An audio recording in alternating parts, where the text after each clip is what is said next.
Good evening, everyone. Welcome to a weekend of the EFL Championship review. We are here on the last show before we go before the international break, before we jet off for a good couple of weeks away from the stream. But yeah, we've got loads of games we'll talk about, including the further versus fourth place Ipswich Town against Millwall. We'll also speak Coventry City's trip away to Swansea.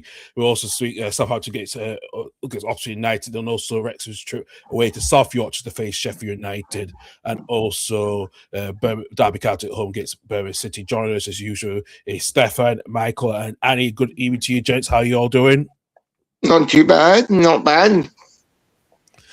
I know there's a cat. Let's see him drinking away with all the Geordie tears being smoked today. So, yeah. Let's just say I'm in love with Chemstein Talby and Brian Brobby at the moment.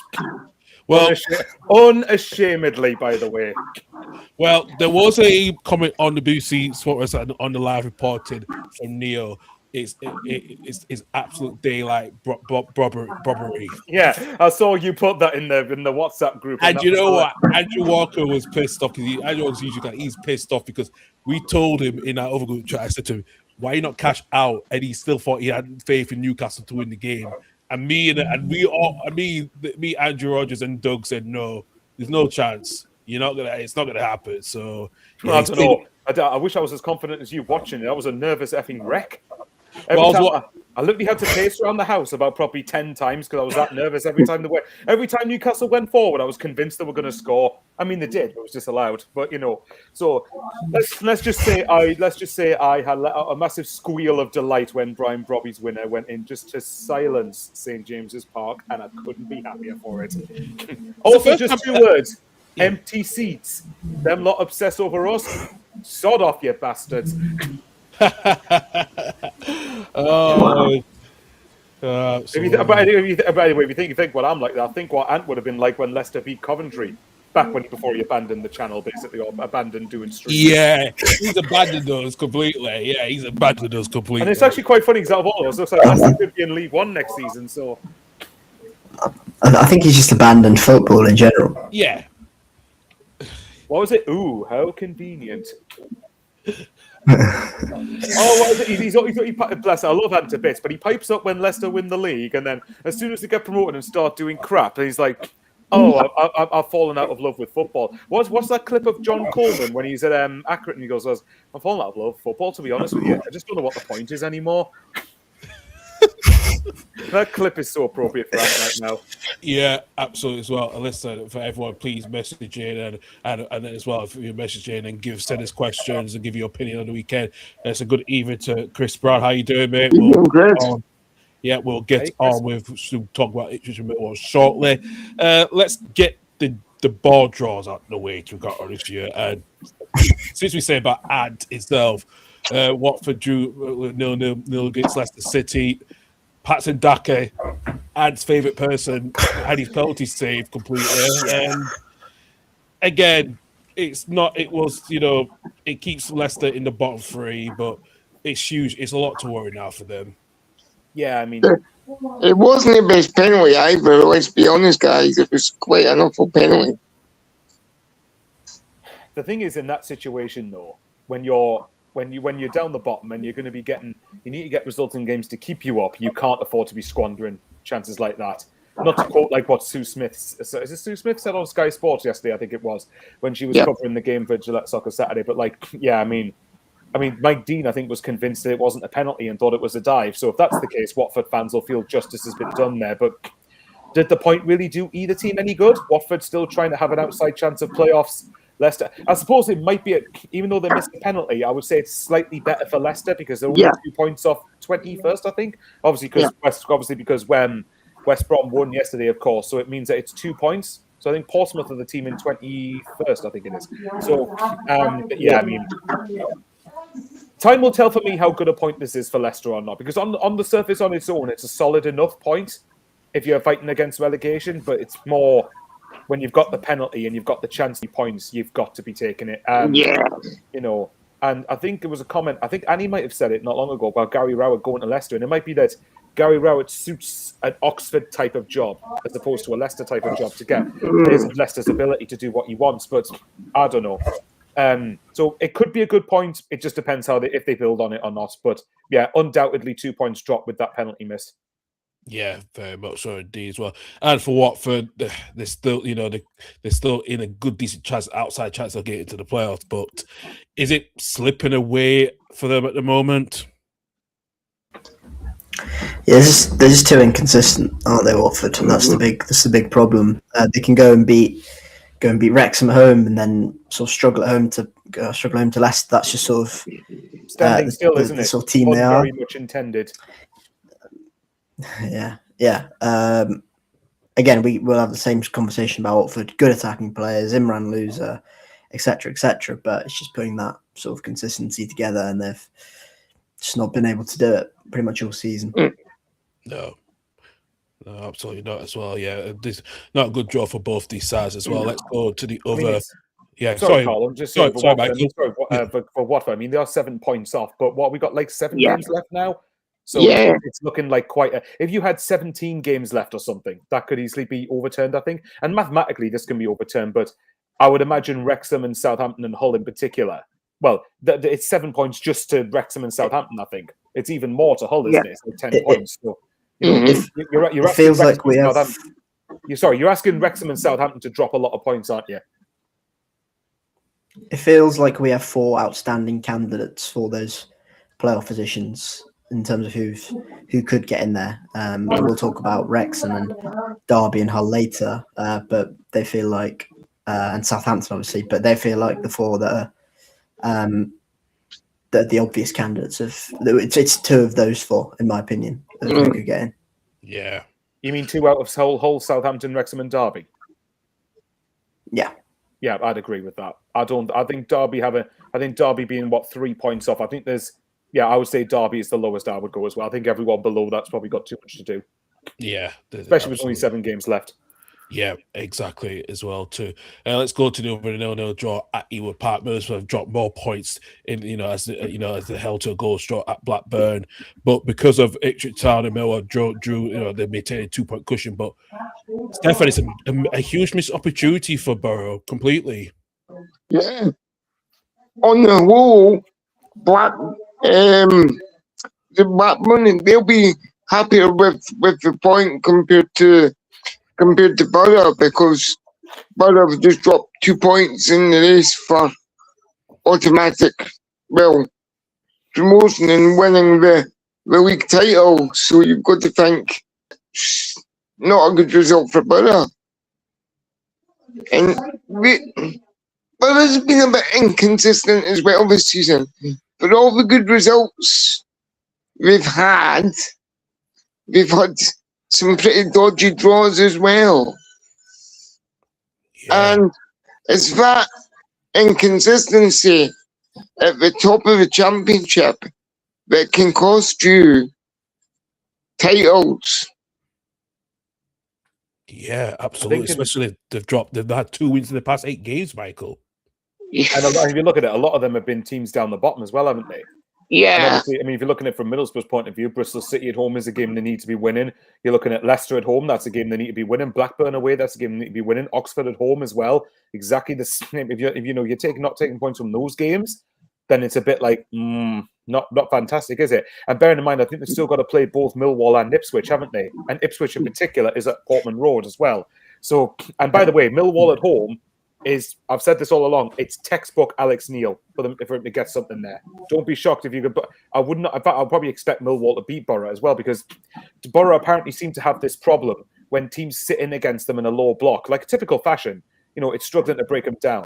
That has got Millwall written all over it at the Riverside. And I watched Millwall against Ipswich yesterday, and they were full value for the point in the second half. So I think that is going to be a tricky one for them. So. And I think if you're looking at Middlesbrough, if Middlesbrough won yesterday, it would have been as perfect a weekend as you could have imagined, really, for them. Millwall and Ipswich drawn against each other, and then you pull a little bit clear of the pair of them. Okay, Ipswich should have a game in hand, but their away form's a bit patchy. And their away game in hand is away at Pompey, so who are fighting for their lives. Well, maybe not so much fighting yesterday, but in general, will be fighting for their lives. Yeah. So it's going to be. Yeah, I think for Blackburn's point of view, like you said, I think it's a really, really good point for them. It's one that at least just adds to the extra tally. It just keeps it ticking over. They've drawn against the team in the top 2. I think for them, they'll be more than happy enough with that. Whereas for Middlesbrough, it's undoubtedly a missed opportunity with Ipswich and Millwall drawn against each other. Yeah. This was the weekend Middlesbrough had to win. I agree. Because this you had a guaranteed of one of the teams out of Ipswich and Millwall dropping points, and you had them drawing, which is both of them dropping 2 points. You had the opportunity to put 3 points on the board. You didn't have the pressure of having to play later on either. After you knew the result in the Ipswich Millwall game, you played simultaneously. That had to be the game you go and put 3 points on. And again, I think you probably see people making the argument of, well, they drew, Ipswich drew, Millwall drew, so no net movement really in the second place. But it did feel like this had to be the weekend. Massive opportunity missed, put away, wasn't it? Yeah, that's a huge opportunity miss, and they missed chances again. Just same old story at home. They're missing chances, and you can't. The one thing we thought we could be the case was you haven't got that sort of same level of teams sitting in. Okay, maybe this is the exception, but teams won't sit in as much. They'll have a bit more of a go at you away from home, and Middlesbrough, you could then open them up and have that control with whoever, not Hackney in this one because he was injured, but Morris and Brown and McGree and Conway and whoever. You could go and win the game and score goals, but they're just struggling to do that at the moment. They're struggling to take their chances, and there's a lot of scrutiny and a lot of criticism of the strikers and Conway and Strelec and Sene. And I think it's down to Kim Hellberg now to find a combination that works, because I think he's got Conway there, who is more of a not necessarily a fox in the box sort of striker, more of a he'll drift out wide and he'll drop in, he'll link up play really nicely. You've got David Strelec, who is that goal scorer. I think Hellberg has to find a way between now and the end of the season to find a combination, whether it's one of them, two of them. Having Whittaker back will help. I think he was on the bench. He's going to be massive for this run-in, but Middlesbrough have to start winning games, otherwise they're going to be caught by at least one of Ipswich or Millwall, if not both of them.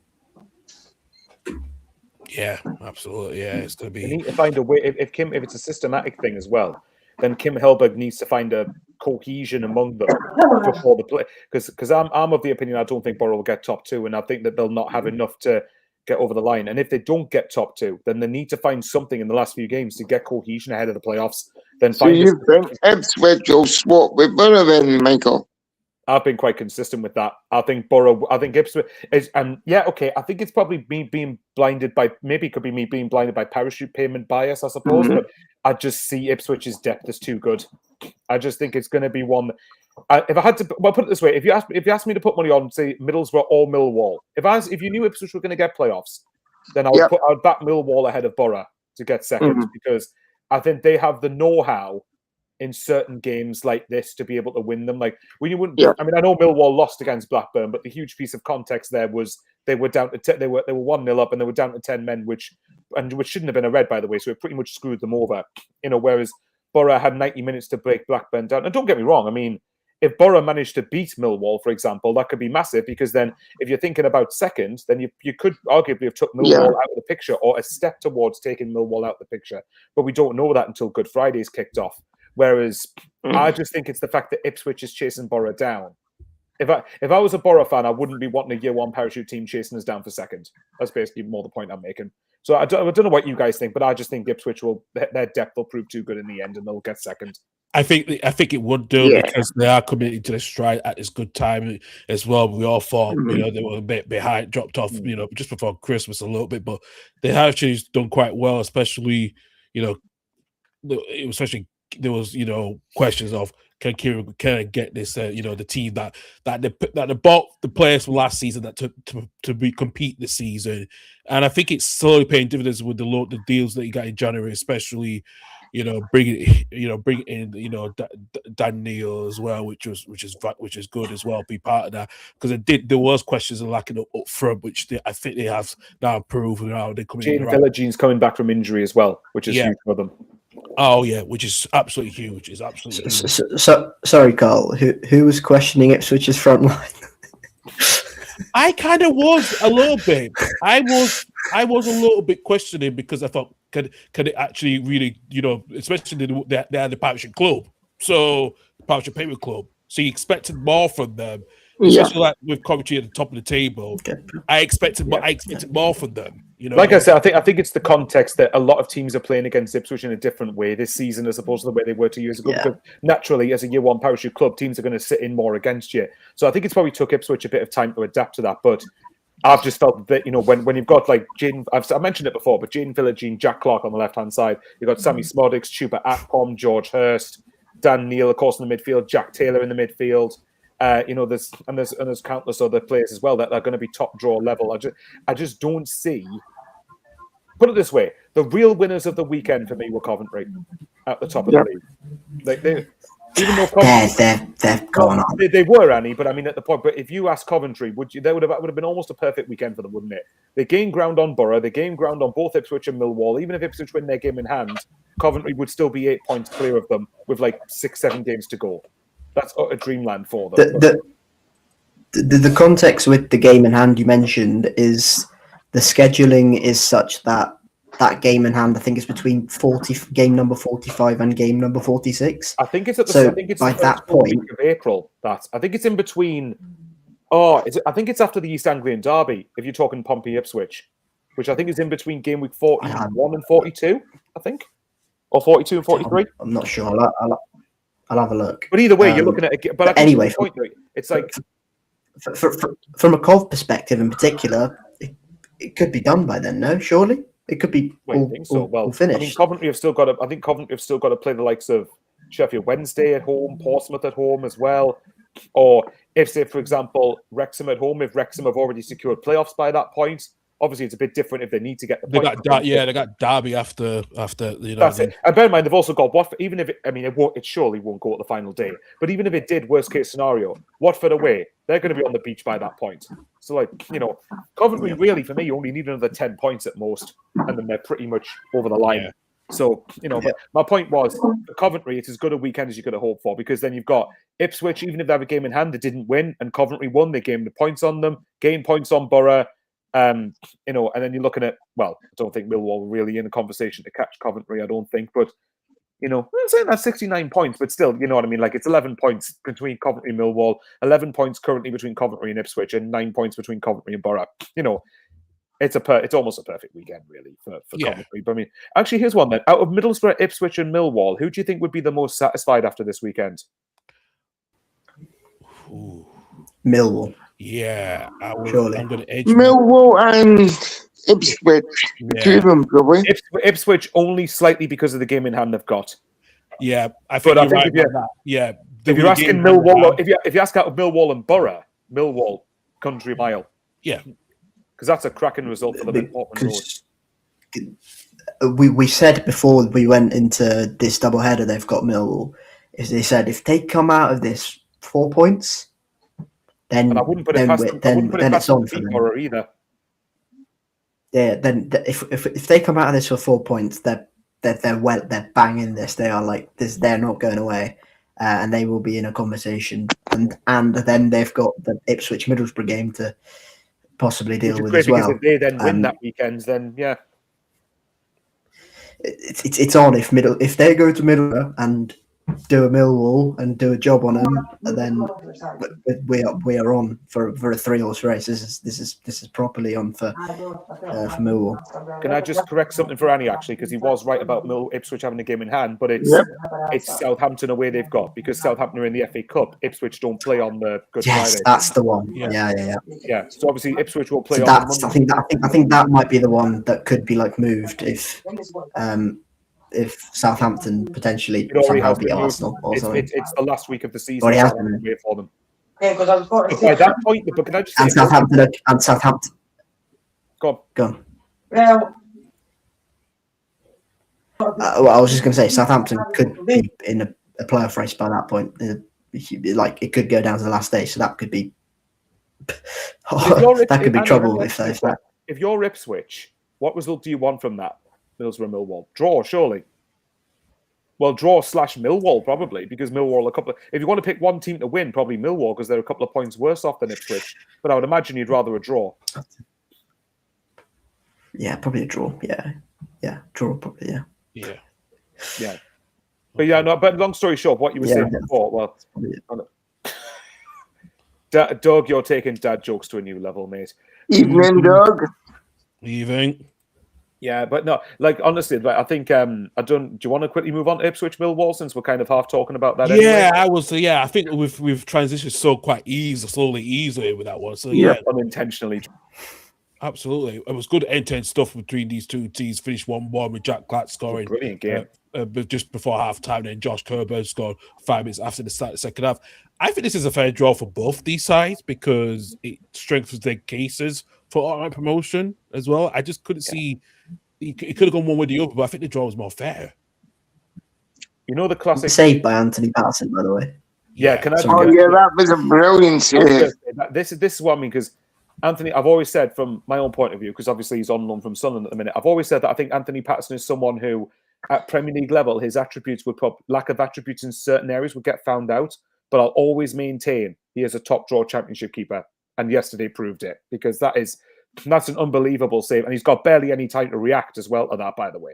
So to get a fingertip to keep it out in the last minute, he's capable of that sort of moment in his locker. But the classic phrase, a game of two halves. This is what this game struck it as for me, because I felt in the first half Ipswich largely dominated and felt like their parachute payment quality was going to come through in the end. And I will say, actually, to be fair, I think a couple of people suggested to me, was Patterson, could he have done better for Jack Clark's goal? I think that's harsh, because the way Jack Clark said in his post-match interview, he knows Pato from when they played together at Sunderland. So he knows that Pato's expecting him to go a certain way.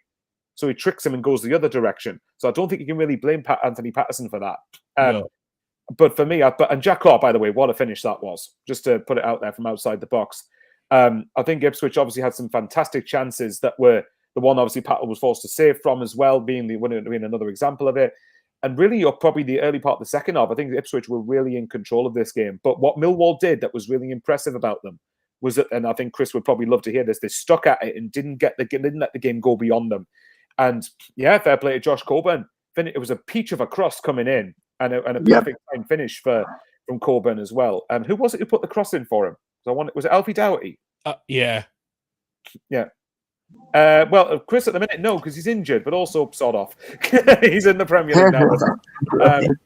I think it was Negley, wasn't it, for the cross? It was Negley. I've just seen this. I was wanting to make sure if someone could correct me on that if I was wrong, which I probably was, but whoever it was, that was a fantastic cross. And I thought, it was Negley. Thanks for correcting us. But yeah. After that, I think Millwall had I don't know if did any of you see that late chance for Millwall had, where I think it was Ivanovic. Yeah. I think Ivanovic, a shot comes over to Ivanovic, he saves it onto the bar, and I think it bounces off the keeper, or it goes off the keeper. It's either that or it goes off the keeper onto the bar and then goes out.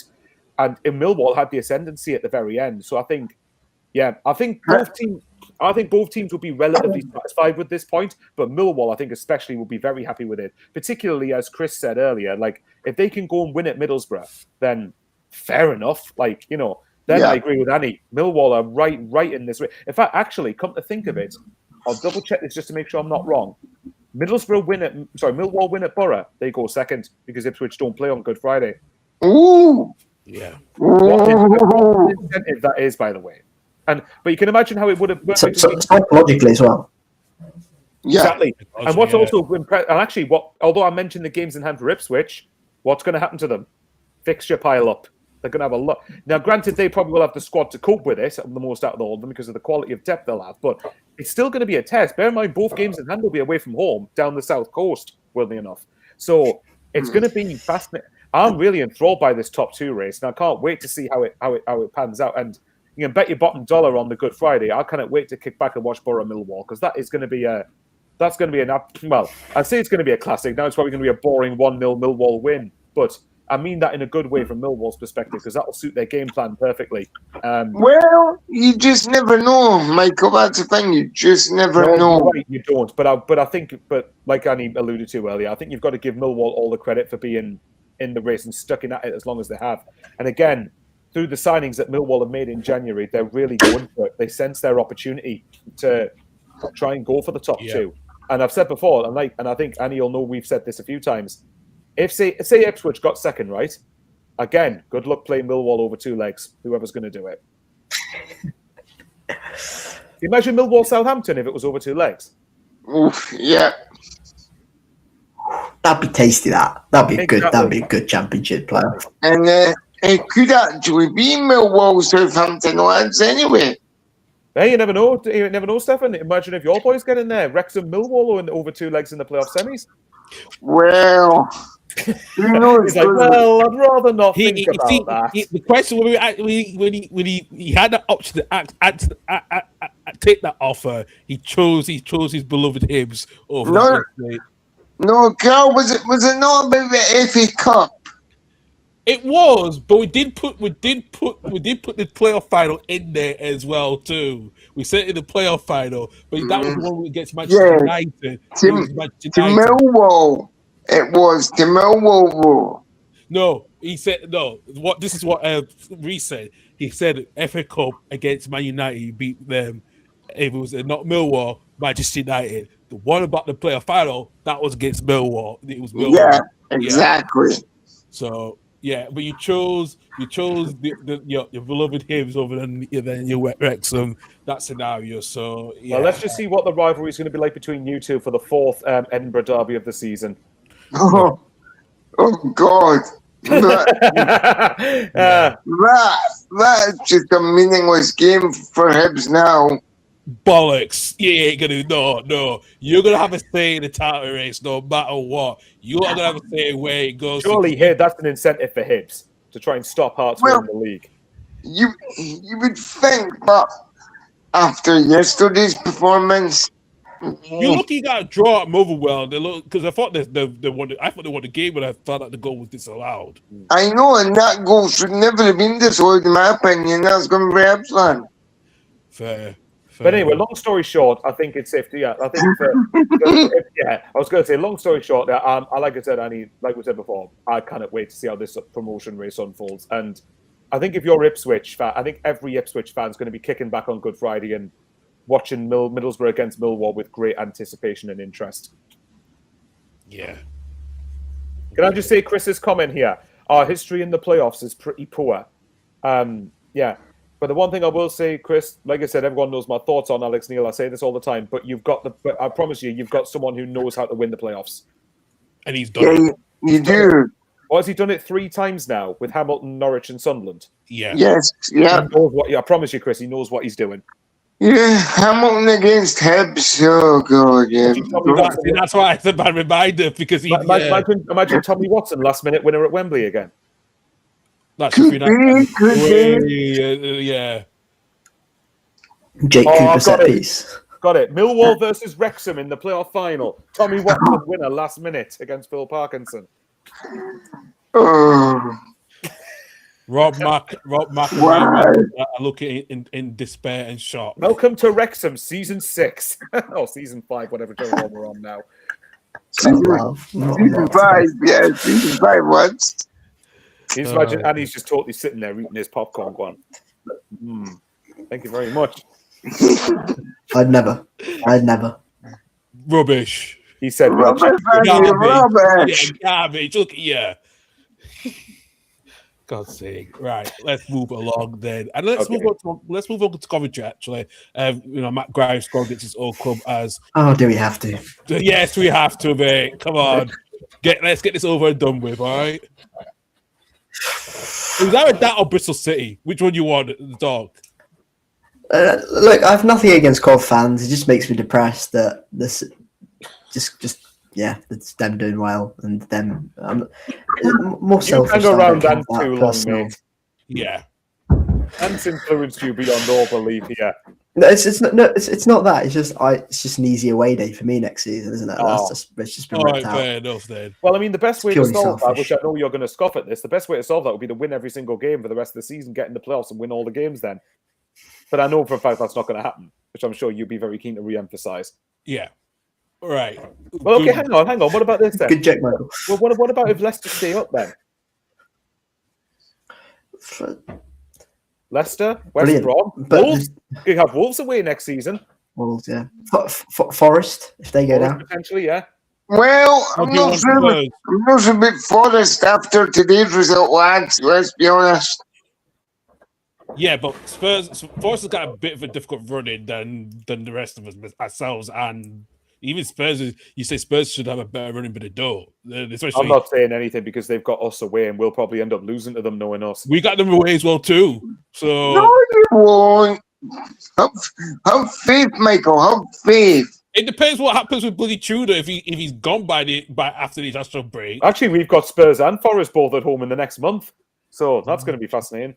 Yeah, I know absolutely. Carl's going to give us like bloody indirect messages or something. Just go like, Sunderland, can you please not bottle it in these 2 home games? Yeah, and just go get- will say. and just Yeah, go Paul get will 3 say. points. Well, we'll see. But yeah, Anyway, no, Coventry. yeah, I was Yeah, going to say, let's talk about. All right, okay, all right, Coventry. So, yeah, they're up, aren't they? Sure. they're up. They're definitely up. Yeah, they're up. Yeah. Sorry, Cov fans, if Let's anyone's just watching, stop- I'm not let's going to stop put the talking kiss of about death them. on your team, but surely you're getting promoted from here. How many? Being serious, I mean, like it was funny actually because what they scored 3 goals within 15 minutes. Yeah. So they just basically just took cruise control here. But 11. how many more points do you guys think Coventry need from this point? At least 5, 4, 6. 6. Yeah, Yeah, half four, a dozen, 6. so I'd 6 say. will do, isn't it? Yeah. 5, probably 5 would do. Yeah, Yeah. I mean, what can you say about? I mean, look, I mean, it's actually going to be quite good when Coventry get promoted, so we can stop trying to struggle to find things to talk about them with, because they've just been. I mean, even despite that wobble, they've just been relentless all season. And I've said it before, and I'll say it again. I like the fact. Chris, I've supported Sunderland long enough. I know for exactly what I've seen us lose to proper dross before. So yeah, thankfully we didn't today. But there you go. And all joking aside, though, I think with Coventry, even when they had that wobble, I was very confident that Coventry would still get promoted because every team in the Championship goes through a wobble. Everyone, well, apart from Sheffield Wednesday, which they seem to be in a permanent one, unfortunately. But hopefully they won't be next season. Bless their fan base. We'll talk about them when we talk about Hull Chef Wed. But I think every team down there, if you're in the top of the division, every team has a wobble at some stage. I remember Carl sweating last season, even before Leeds eventually confirmed automatic promotion, that he was worried they weren't going to go up. And I think I kept telling him, nah, you're going up, mate. You're up against Chris. If there's any football justice, Chris Wilder, Sheffield United won't get automatic promotion. And thankfully they didn't. So just had to get a Chris Wilder dig in there. But still love you, Kiefer Moore. But regardless of that, though, I think when it's about how you stay resilient during that sort of difficult period. And the Coventry in general have done that. And even when you look, I mean, Coventry, for example, drew 0-0 with Oxford as well. But those points now, as frustrating as they were at the time, look good now because what are they on? 80 points now. I've said all along, I think 90 points is always a good target to aim for. But when you take into account Middlesbrough, Ipswich, and Millwall all have to play each other, that's going to lessen the point. Not every one of them can get 3 points there. So it wouldn't be surprised if it's mathematically done, but with probably 3-4 games left to go in terms of getting second. I mean, and I think if you're Coventry, if you're Coventry from here, would you guys be disappointed not to win the league? Yeah, of course. The way they started this season, and they were well ahead before they had that little blip around January. So I would, yeah. The way they started. Do you know how many goals they've scored as well? 81 goals. Yeah. 81 goals. That's over 2 goals a game across the whole season. Genuinely, they could finish on 100 goals scored.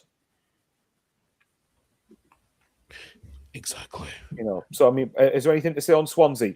Not really much. No. Actually, they had some decent chances, but Coventry was a bit strong for them. Yeah, they hit the post at 0-0, didn't they? And they could have, they could have scored a couple, but Vipotnik had a bit of an off day. And if you look away from Vipotnik, you're kind of struggling to see where the goals really are within that Swansea team. Maybe I'm a bit harsh in what I'm seeing, but what I'm saying, but I'm not convinced by Ronaldo consistently enough from Cullen or people like that. I'm not particularly convinced. I think that's probably a position or general place where they'd be looking to recruit in the summer. But generally, I think Vitor Matos has got them in a good place. And again, freak 11 minutes where Coventry scored 3 times and Matt Grimes scores an unreal volley. And it's Yeah, that point. but yeah, it's a disappointing defeat for Swansea. But I think it's all about building for next season, and I think they've got a really good base. They've got a really good manager, and they've proven this season under Vitor Matos. If they don't have too much turbulence over the summer, okay, they could lose for Potnik, even though he signed a new contract. They could lose him. It's about adding gradually in places you need to, and if Swansea can do that, no doubt, I think they'll be in a really good position going into next season. Mm-hmm. Yeah, absolutely. So I think they could sort out one or two of the issues next season, especially they do need a bit of firepower for next season. That they could be there in the top half challenging. I think if they get a few good, decent players in, I think they have a good chance as well. If they sell for Potnik for a good amount of money, this is where I think again this way it comes back to selling your best players. As good as it is, you have to do it in order to progress, especially with PSR these days.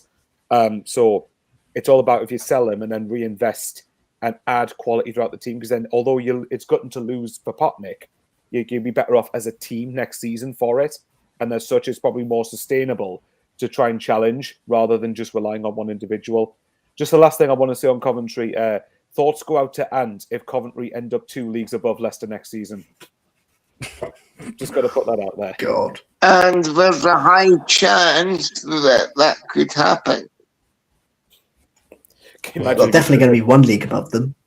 Sorry? Definitely going to be 1 league above. Yeah, above Leicester, which in itself is bad enough. Bad enough for Ant. That's horrible.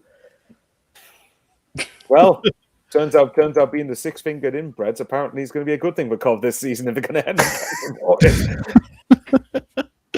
Gant's going to put in the group chat. What are we doing going to fucking Bromley next season when Coventry he's going to say in the that. Premier League? Of course, he's going to say that. Yeah, of course we were like.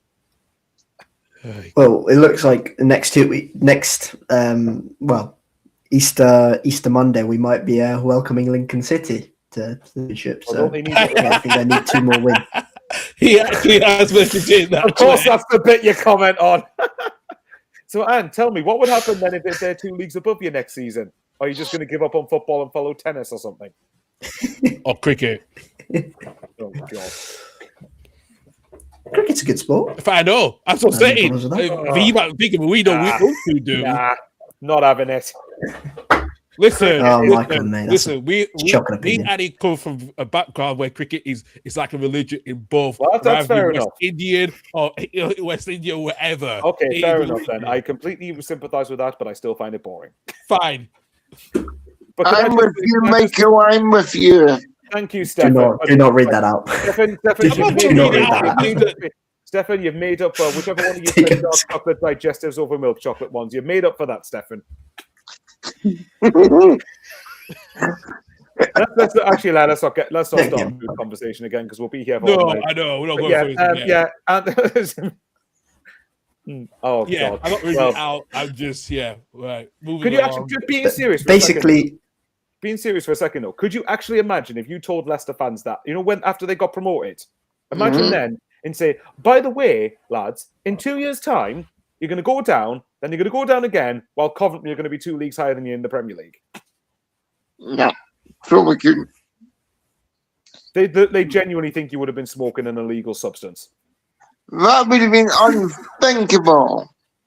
It shows how bad it's been. We don't endorse such activities. No, of course we do not. Yes, of course we do not. But yeah, I think I think Ant will probably consider smoking some of it if that happens. We don't endorse that. We don't endorse such activity, folks. Yeah, but no, joking aside, but just a quick mention because just to mention it again, I'm not reading. I'm not putting what Ant just said now because I'm not even gonna. You don't want to. Don't even put that on the screen. No, it's not even worth reading out. Well, all I'll say is because Ant's probably going to hate saying this, but just say, by the way, because remember, this job was big for Frank Lampard, by the way. I don't think it was fair that he got the reputation he had done at the time, but I think this was big for him because it had to work, because if it didn't, then he would never get another job in management again. And I think to get Coventry from where they were, given how low in confidence they were, if you watch I think it was the Sky Sports coverage pre-Ipswich Millwall game, there was a feature with Frank Lampard, and he was saying about the lack of confidence they had at the time. to get them into the playoffs. Obviously, okay, they love obviously the way they lost to Sunderland in the playoffs, but generally the next season they bounced back from it and just really took the league by storm this year. So I think you've got to give Lampard fair play. And again, as a non-parachute payment club as well, just to re-emphasise how more impressive that feat is. Yeah, I mean, when he came in and took over Coventry, it was like, okay, he's won his first couple of games, what's he going to do? And then he took them on this unbelievable run. And look at where we are now. Yeah, we've had a couple of blips along the road, as any team would do, but look at where we are now. They're on the verge of coming back to the top flight since the year 2000, I think it was, or 2003.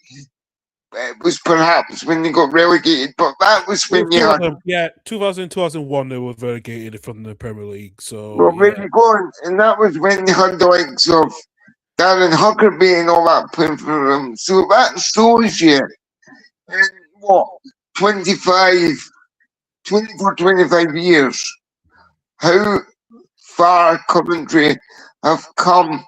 What a journey they've been on from almost losing everything to being able to build it back up bit by bit and come back to the Premier League.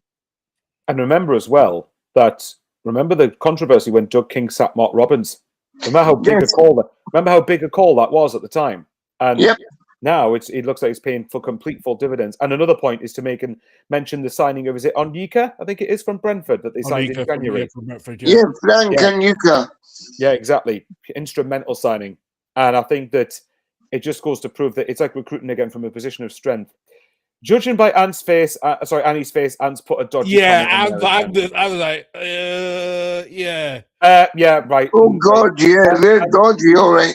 Ant has probably either drank too much, or if he hasn't, that's even worse. So, I'm not even going to bother acknowledging that comment. Don't worry, I've got the moderators on just in case. Just in case Ant beats Ant to the extreme. But yes, but last thing on Coventry, fair play to them.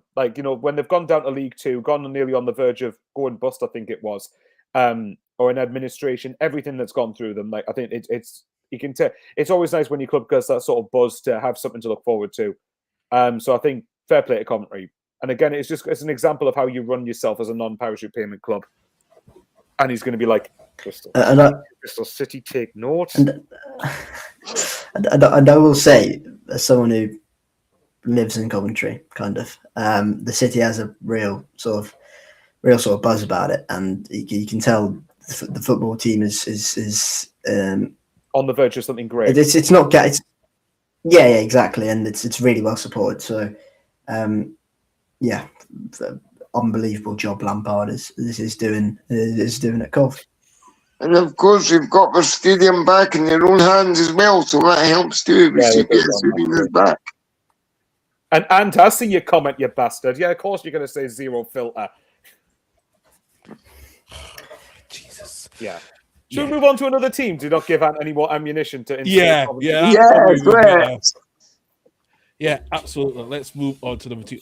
Actually, let's go to probably one of the goals of the season contenders. Actually, this one at St. Mary's, which say Charles scoring a worldie. What a goal!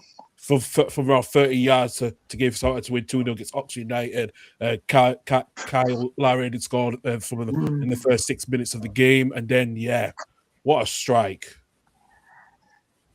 I mean, if that gets Southampton in the top 6, taking nothing away from that, that was a hell of a strike. The first goal, to me, was just a normal, everyday team goal, cross, puts it in. But that strike, wow. I'm just looking at Southampton's run in here, and I think after they play, I would say for the most part, apart from after they play, in the Championship, I know they got Arsenal, which you'd imagine they would lose, but take that out for a minute. After Wrexham and Derby, their fixtures look, apart from maybe Ipswich, their fixtures look good. And they've got the sort of Yes, I know exactly what you're going to say. And yeah, they'll beat us, they'll hammer us about 4-0 and all that stuff because we're crap and we're shit. And all that. I've heard this story before. Would I be wrong if I said that? No. But however, Winfield Army yesterday would have picked up another point, but hey ho, beggars can't be choosers with strikes like that. But to be fair, though, I mean, and to be fair, to be fair to Oxford, this is against an informed Oxford team as well. Exactly. You got to put that into that. I think is this Oxford's first? Hang on, did Oxford lose last time? First defeat in 4, I think. No, yeah. they I was going to say because is this their first defeat in like half a dozen games? About 4, yeah. Something like 5, I think. Yeah. 4, yeah. So you see, you've First got defeat to. in 4, yeah.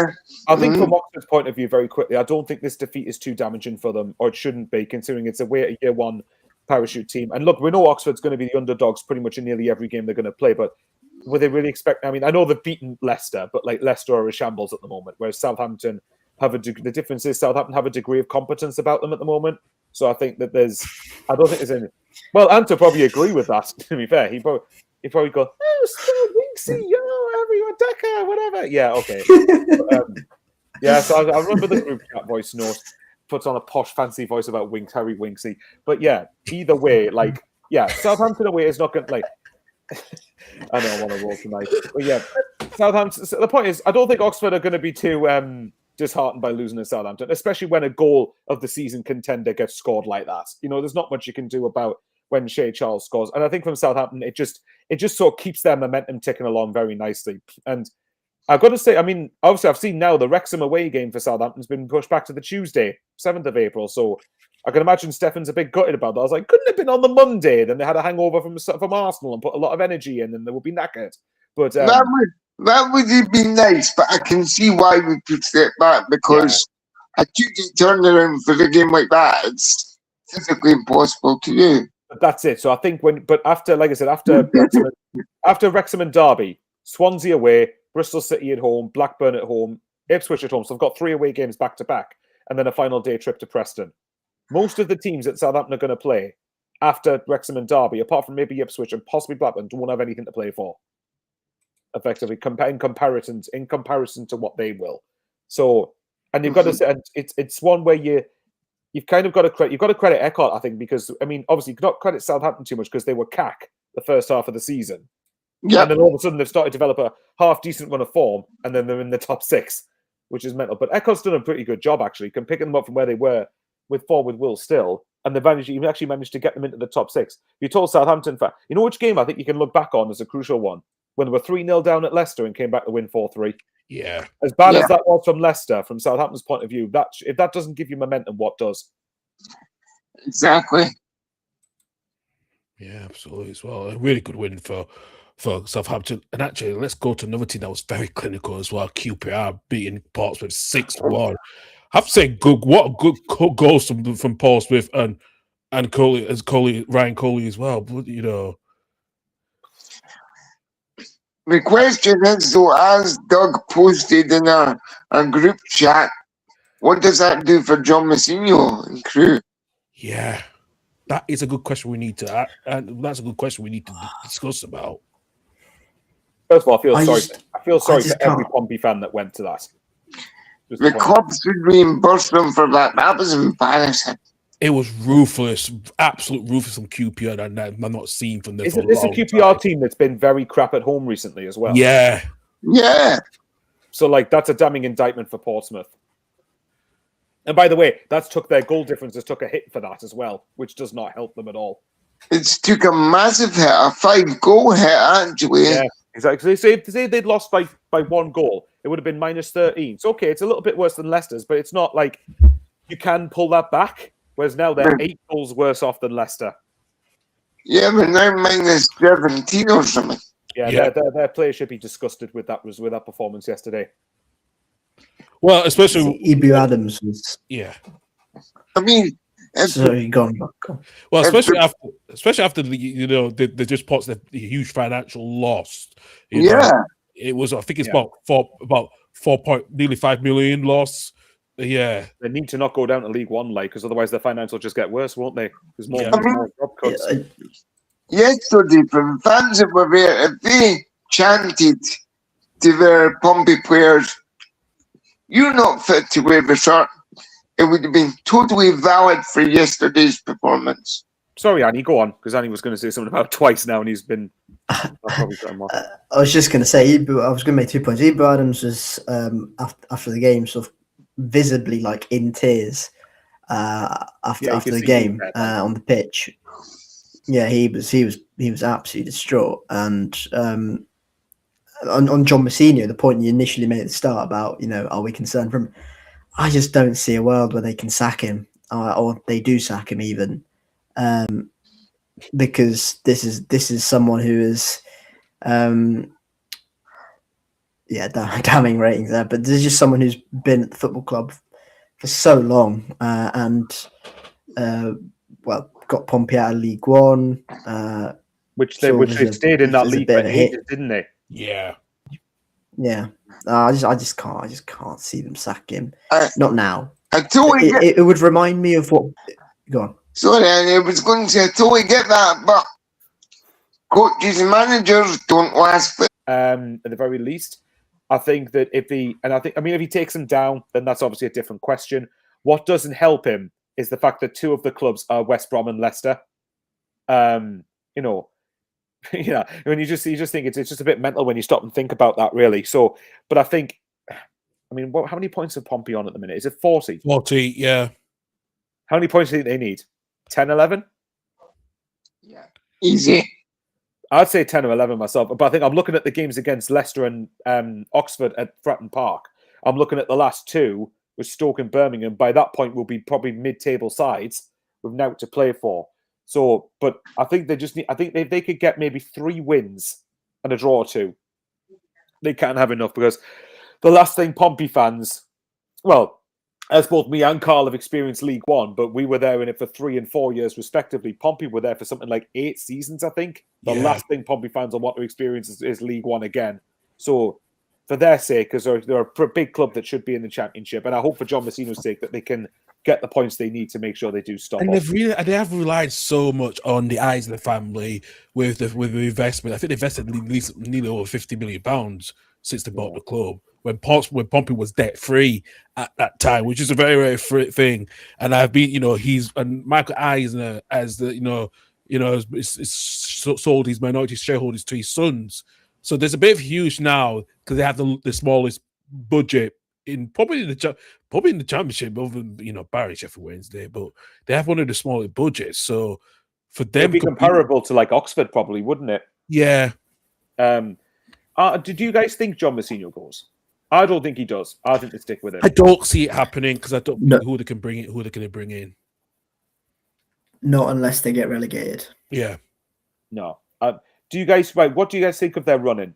Because they're running, like I said, they have got Ipswich, they've got Middlesbrough in that as well. They've got Norwich away, which is tricky. But again, they've also got Oxford, they've got Leicester, Stoke, Birmingham. Them 4 particularly are the ones that stand out to me as ones that they'll be looking, we need to get results in them. And by results, I mean probably at least 2 wins in there. What are they on now? They're on 40 at the minute. Are they outside by 1 point? Yeah. Yeah. They probably need another 10 points, don't they, to fully guarantee it? Yeah, that's their target. The good thing is after Norwich away, 3 of their following 4 are at Fratton Park, albeit 2 of them are one's against Ipswich, but still. So they're not good at Fratton though. Recently, no, they've been terrible. That is the concern. Their form has fallen off a cliff. I just more mean this is where they're going to need their supporters. And I'm not saying the supporters haven't got behind them because they obviously have, but what I mean is, it's weird though, because when Fratton Park is going, it's there's not many atmospheres better than Fratton Park in the Championship. No. So yeah, but obviously, as you know, fans often react to what they see on the pitch, don't they? So, I think for starters, if they could get at least 3 or 4 points, well, say this, if say they lost to Norwich but beat Oxford, that's a starting point.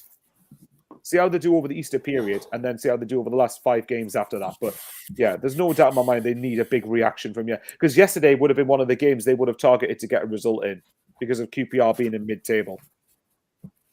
Yeah, so much riding on this state for Pompey. It really is. Now. I really hope they stay up. I don't want to see them go down.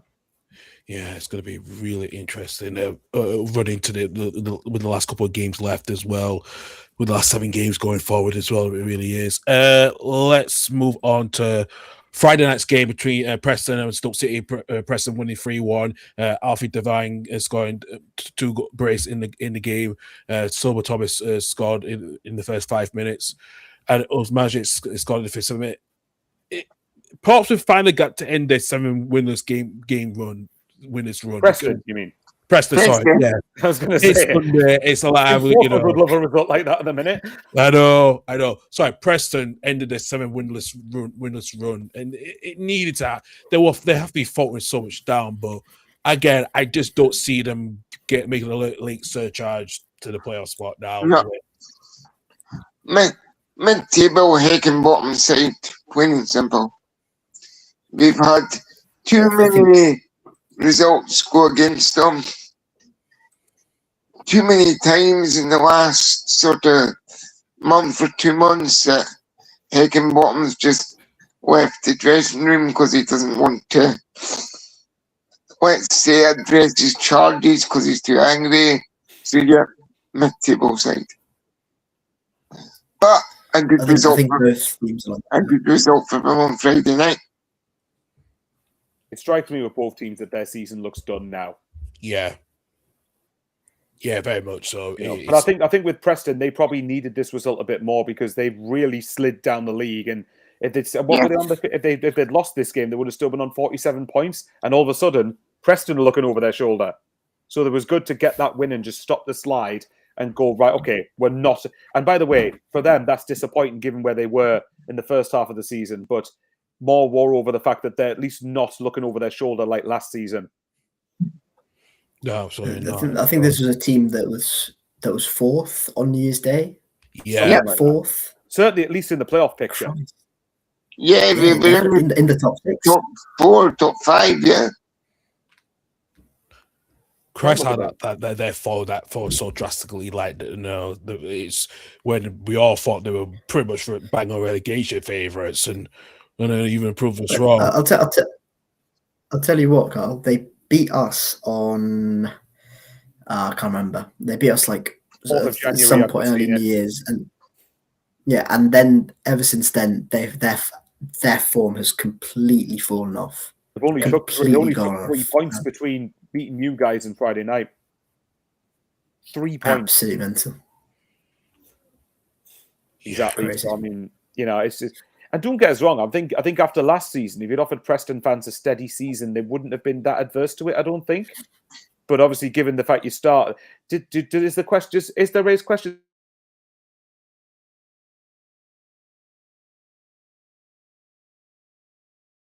Anyway, so that we've got one of the smallest budgets in the Championship.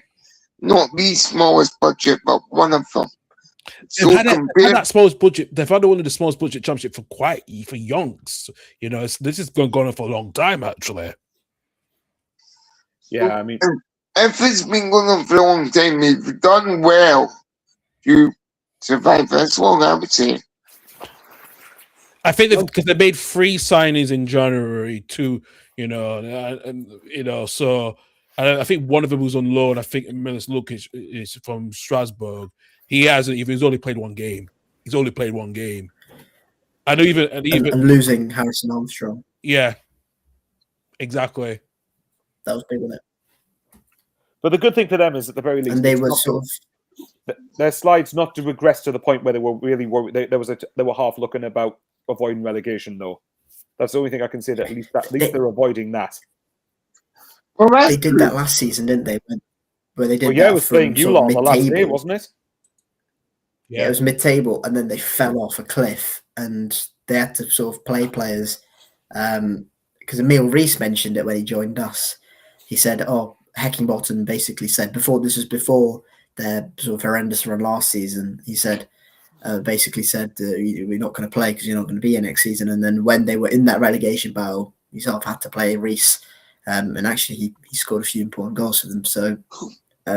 Thankfully for North End, they won this game, and as you mentioned, Michael, 47-50. That 50-point watermark is is what you need, I think, to fully get over the line. Especially with 7 games not left. completely there yet, but not completely there yet. Yeah, a couple more points will do, but no, that you don't see North. Well, the longer they stayed on the traffic, 47, the longer they stayed on 47, teams creep up on you, and all of a sudden you go, they'll have deja vu, going, "Oh no!" Like what's the phrase from whatever video game it is? Oh shit! Here we go again. GTA. Pretty much GTA. Yeah, I don't play it, but clearly, but yeah, like that would have been applicable for Preston fans, I would imagine, when looking at that table, sort of reducing. I mean, the amount of I just looked at how bad their front run of form was. Was it lost like 10 and 13 or something between beating Bristol City and then beating Stoke? So that's insane, really. And a lot of them, and a couple of them are like 4-0s, 3-0s, and whatever else. So yeah, it was just important just to arrest the slide and make sure they get to that 50-point buffer, and then see where they go from here. And I think now it's at the very least now they can start looking at next season rather than worrying about staying up this season. Mm. Yeah. What about for Stoke, by the way? Closer to 16th place? Yep. Yep. Don't think there's anyone to say on that one. Well, they'll be overtaken by Sheffield United, not us. So potentially, if they are to finish 16th, they'll be overtaken. Well, they could finish lower than at least 18th. But the points gap's ridiculous between 18th to 11th or whatever it is. Isn't it like 3 points separating about a third of the division? Not anymore. 5. Oh, still is. Christ. Yeah. Division's mental. Bloody hell, yeah. He is bloody mental. It really is, actually. All right, let's go on to the game at Pride Park. Derby County have kept their playoff hopes in pursuit after winning 1-0 against Birmingham City with a goal from Ryan Brewster before half-time. And again, Derby are still keep close, still closing the gap a bit. There's still a lot to play for that final spot. I'm pretty bullish about Derby. I think they're probably the underdog in between Wrexham and Southampton in particular. Hull have got that points advantage, don't they? And they had a really they've been brilliant this season, Hull, so they've probably got the edge over Derby. I really like their chances actually of possibly sneaking in there, and the longer they just sort of keep in touch, I think the more chance they have got. I just look at their firepower going forward, and okay, Southampton can match it, and Wrexham can match it probably, but Smodics, Aguiman, Brewster scored the goal. Yeah, Bobby Clark, Salverson. That's a good forward line. I'm definitely missing.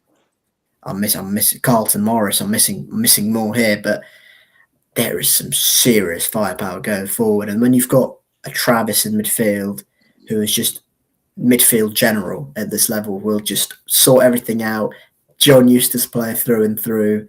And then you've got Dion Sanderson at the back with Matt Clark, who are just perfect John Eustace centre backs, aren't they? And then you've got the sort of athleticism of Joe Ward going forward. They were brilliant. They completely deserved the win, and Chris Davies said as much.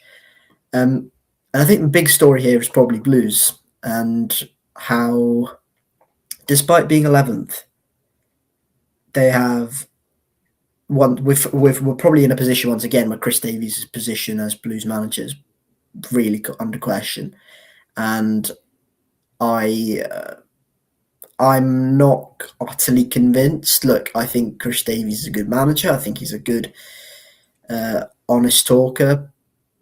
I'm not seeing it at the moment. I think probably a lot of Birmingham fans are probably in that position, and he has that credit in the bank from last season. But you have to remember they spent a ton of money in League One. Like, it's unprecedented how much they spent in that division, and they've spent a lot in this window as well.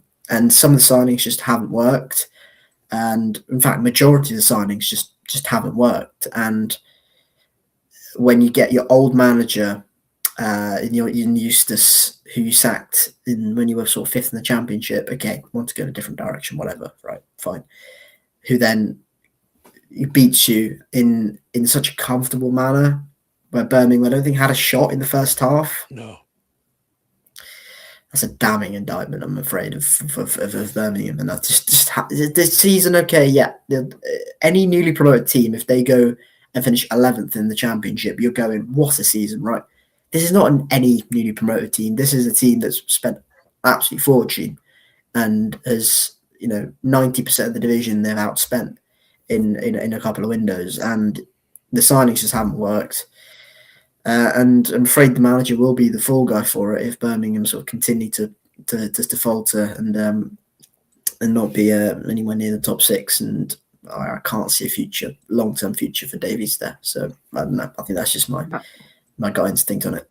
I think, to be fair, when you look at Davies, I think what Birmingham fans might be looking at is look at when Sunderland came up and got 6th in the first year, and then they look at particularly what Ipswich did when they came up and went up through the Championship. And really, if you look at Ipswich, I mean, yeah, in wages they would have spent quite a bit, but in terms of outright fees, I don't remember Ipswich spending a lot that season. So I suppose there's validity behind that. When you look at the money that Birmingham have had at their disposal, they would have hoped for a top 6 challenge this season.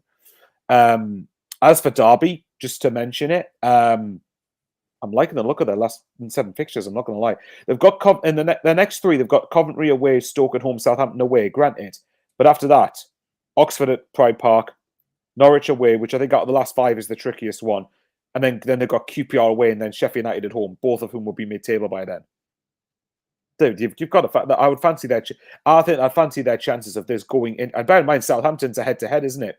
So that could be a typical John Eustace shithouse 1-0 away at St Mary's. So it wouldn't. I agree with that. I think anyone below Derby, I think, is out of it. But Derby, I agree with Andy. I think are right in this picture, and it wouldn't shock me if this went to the final day. Yeah, I think they got some there's some favorable. Yeah, they've got a good manager, and they've got some really good players for this level as well. Yes. Yeah, absolutely. And I think when you have a Patrick Angerman and also Carlton Morris have been now in double figures for them this season, but when you have Berberton Diaz, who's been another good addition as well. You got to give credit. And I think the Rams have got that no fear football in them now. And I think they're now the team that people are going to be watching carefully for this late run-in for that final playoff spot. The only thing I would say is, and I'd probably argue this to an extent for Wrexham as well, but especially for Hull, the goal difference needs to creep up a little bit, I think. Yep. Mm-hmm. That's the only thing I would say, because Southampton, to be heard, should, given that they're a year 1 parachute team, but I'm looking at it and I'm going, just creep it up a little bit, because that's almost worth better goal difference is worth an extra point at this stage. Yeah, absolutely as well. Absolutely, is it? But they're right in the picture, though. Definitely not. They are right in the picture, and especially, I think even from at least from 5th to 6th onwards is all to play for. Actually, because do we think it's between 5th, 6th, 7th, and 8th for those last 2 playoff spots? I do. Yeah.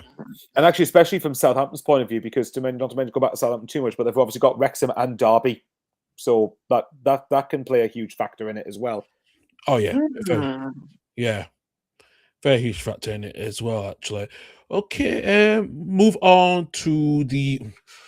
Not a lot left to discuss actually. Now I'm going to look at the game at the Valley. Norwich City winning 1-0. Pele and Matteson scored his first goal in innings football. And to get to Norwich back to their winning ways again, what a resurgence under, like we've said about Philippe Clement, resurgence. And what a job! Yeah, absolute good job. What a job he's done as well. And like I said, they're now in the top half now. Actually, come to think of it, in the top 10. So this will be a good season to finish in the top 10. And thinking top half, thinking wow, we'll threaten to be relegation under Clement, but look where we are now. I mean, when you think about it, when Clement came in and took over from who, Norwich was pretty much on life support to be talked about in the relegation battle. Yeah, they were like 22nd, 23rd at the time when he came in. Yeah. So they were all talked to go down. They weren't going to be able to come out of that, blah, blah, blah. And look at them, 6-7 months later, after Clement's been in, we're now in the top half of the Championship, for God's sake. So he's taken the old proverbial poison chalice and he's ran with it. And I actually think he's going to be at Norwich for years to come. I think just to add on Charlie's comment, I think playoffs is just out of reach for Norwich unless they'd have to. But you never know if they replicated their last 6 games, which is 5 wins in the last 6.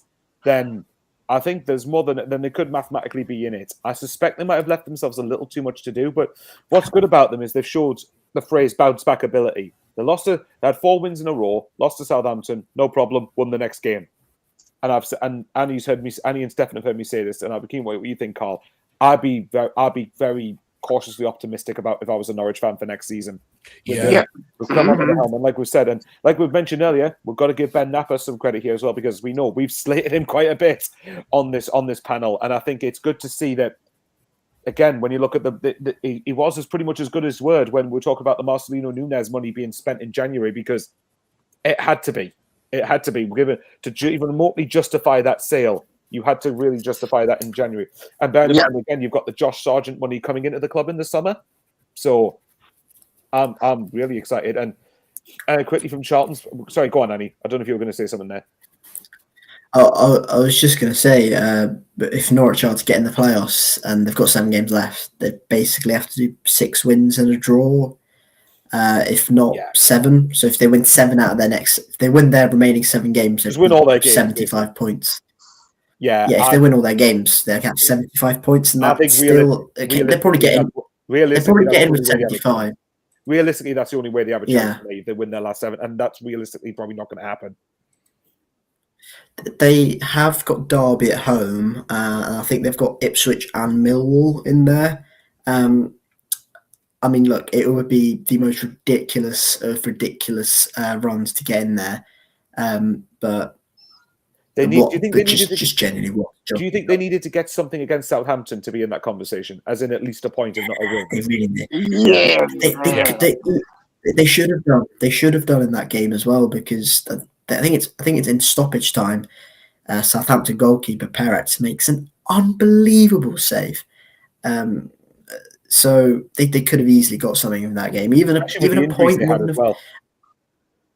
Yeah, they probably needed to win that game, Norwich, but even a point wouldn't have been the end of the world. A loss, I think that's just about cemented. Probably not them not getting top 6, but I could see them being really close come the end. I think I can see the points gap being small enough for them to go. If only we'd hired Philippe Clement earlier, or if we'd not hired Liam Manning at all, or if we'd got Liam Philippe Clement in the summer. Exactly. I don't think he was available at that point, apparently. But like I said, for next season, like I said loads of times, I'm very excited to see what Norwich could do next season. I really do. They're not going to be short of coin, and they've got the right man at the job. And I know you're Michael, but my only slight reservation is in the past when Norwich have won the championship at the Cantor under a certain Mr. Foreign Steve Clark, let's just say. Oh, shut it, you. I knew where you're going with this one. If you change the first 2 letters of his name. They've gone straight back down because they haven't spent wisely enough to stay in the Premier League. Now, I'm not going to say that's going to happen under Clement, because I think Clement's got the know-how to spend what money's coming into the club in the correct way. And I do think that they will stay up if they got, say if they won the championship next season, hypothetically speaking, I reckon they would stay up. I don't reckon they would be the yo-yo club that they have been. Super club, as Reece calls them. In the last couple of times that we've won the championship and gone straight back down, back up, back down, back up, back down. I don't think that would happen this time around. So it's cautious optimism, but a good optimism from an East Anglian persuasion. Well, either that, though, I think we're still talking about them getting into the Premier League first. But I think the big thing they would have to do is to probably... This is going to sound really self-centered, since obviously I'm wearing a Sunderland shirt, but genuinely, if you look at Sunderland's template, where they managed to buy and sell really well in the Championship, it's what's given them the capital to go and invest to pretty much all but secure their place in the Prem. Now, I think obviously caveat is I think we should be a bigger draw than Norwich. But at the same time, if you're in the Premier League, though, players want to play in the Premier League. You've got the money to give the wages to them. So, there's no reason for me why if Norwich get promoted, if they ran well enough, that they have a chance. I'm not saying they would stay up necessarily because, as Carl has me and found out this season, the gap is pretty big to the Prem. Yeah. You have to be on it pretty much nearly every week. Every point we've had to scrap and battle for. But I think when it comes to next season, I just think with Norwich, you can say, when you get the feeling, and I think Lampard might have this at Coventry, where what's what I'm looking for? They're universally the right person for the job. That's the best way I could put it. Where when there's that many people behind the head coach, it's like a train that's constantly accelerating and constantly going. And I can just see that momentum with Norwich carrying into next season. And I see them ending. I know with most of the clubs that are in mid-table, I think they'll drop off and therefore might sort of go off a bit. I don't see that happening with Norwich. Even if they don't think they'll get in the playoffs, I could see them getting a good solid top 10 finish. And based on how they started the season under Liam Manning, Annie, I'm sure will not want to hear those words again, under Liam Manning, I think they'll be more than happy with ending the season with the right momentum and going in. And I'm someone who thinks that momentum's often overused as a thing in football, but in this case, I think it's a very fair thing to say because I don't know what Carl and anything, but I honestly think this season ends well for Norwich. I think they've got a really good chance next season of being right in the conversation to getting in the top 6 at least. Yeah, I do agree with that. I think they will be in that conversation next season. I think the money that they've got from certain of the deals this past season, I think it's going to help them tremendously, especially of the players that they can build around. Especially now, I think given what Norwich is now under the now American ownership now. I think they're more better suited now. They've got that resources to try to compete next season. And remember, they got £30 million this season from Josh Sargent and Marcelino Nunes. Yeah. Marcelino Nunes, by the way, who had a year left on his contract, and Josh Sargent basically just spat his dummy out and refused to play, and they still got $20 million for him. Yeah, exactly. Yeah. Exactly, indeed. Moving on to the game at the MKM Stadium when Hull actually equalised after was 1-0 down after 94 seconds. The goal for Matt Crooks to beat Sheffield Wednesday 3-1. Sheffield Wednesday. They go 1-0 up and they don't even have a minute. They barely have a minute to celebrate it, don't they? No credit to Sheffield Wednesday for actually scoring the goal with a goal. In fact, keep saying this. Well, Loki quite well for it, actually. You look at under 21s, but they took the lead. It was fully justified, but as we all know, how Sheffield Wednesday's season has been this season, it was rather inevitable that how we're going to come back. I just didn't expect it so quickly after pure Sheffield Wednesday taking the lead. Do you know, for me, right? I think. What was it? I think. Who was it? Was it Pete Greaves from Sky Sports? Was at the game yesterday covering it? And apparently the Sheffield Wednesday fans were singing something like "Sheffield Wednesday get battered everywhere they go" or whatever it was. So I heard it's got to the point where they've reached gallows humor about it, and I've said this loads of times. I just feel for their fan base. Like, really, given everything that's gone on, particularly with next season, if they start at minus 15 points in League One, which I'm praying that they don't. God, you just say, if you're a Sheffield Wednesday fan, you're thinking, Jesus Christ, once they come out the other side of this and go, right, throw everything else at me. I've seen the worst now. I've seen one of the worst seasons sort of ever in living memory, and then probably minus 15 points in League One. But fair play to their fans. And actually, like I said, I thought Jamal Lowe did quite well for the goal here, where he managed just to show the determination to get the ball back in the penalty area and manages to slot it home. But then it's just Sheffield Wednesday's sort of luck, isn't it? Where they don't even get a minute and a half to celebrate taking the lead in the game. And I'm not, and this sounds a flippant comment, but I promise you it's not. I think Sheffield Wednesday, if I was them at this point, try and get into positive points again. Try, if you can, just try and wipe out the -6 thing, even though it doesn't look like that's going to happen. But yeah.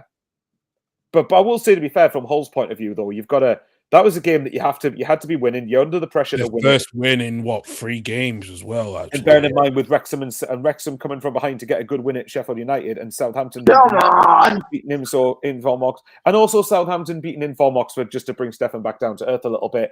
But joking aside, Hull had to win this game, and I think Hull sitting nice in 5th at the minute, 6 points. 3 points ahead of Wrexham and Southampton. And what's good for Hull is Wrexham and Southampton playing each other. So if they can get a good Easter weekend, then they're really in the driving seat for 5th place. Yeah, absolutely. I know Stefan, of course, will not be hoping for that, but still, that remains to be the case. No.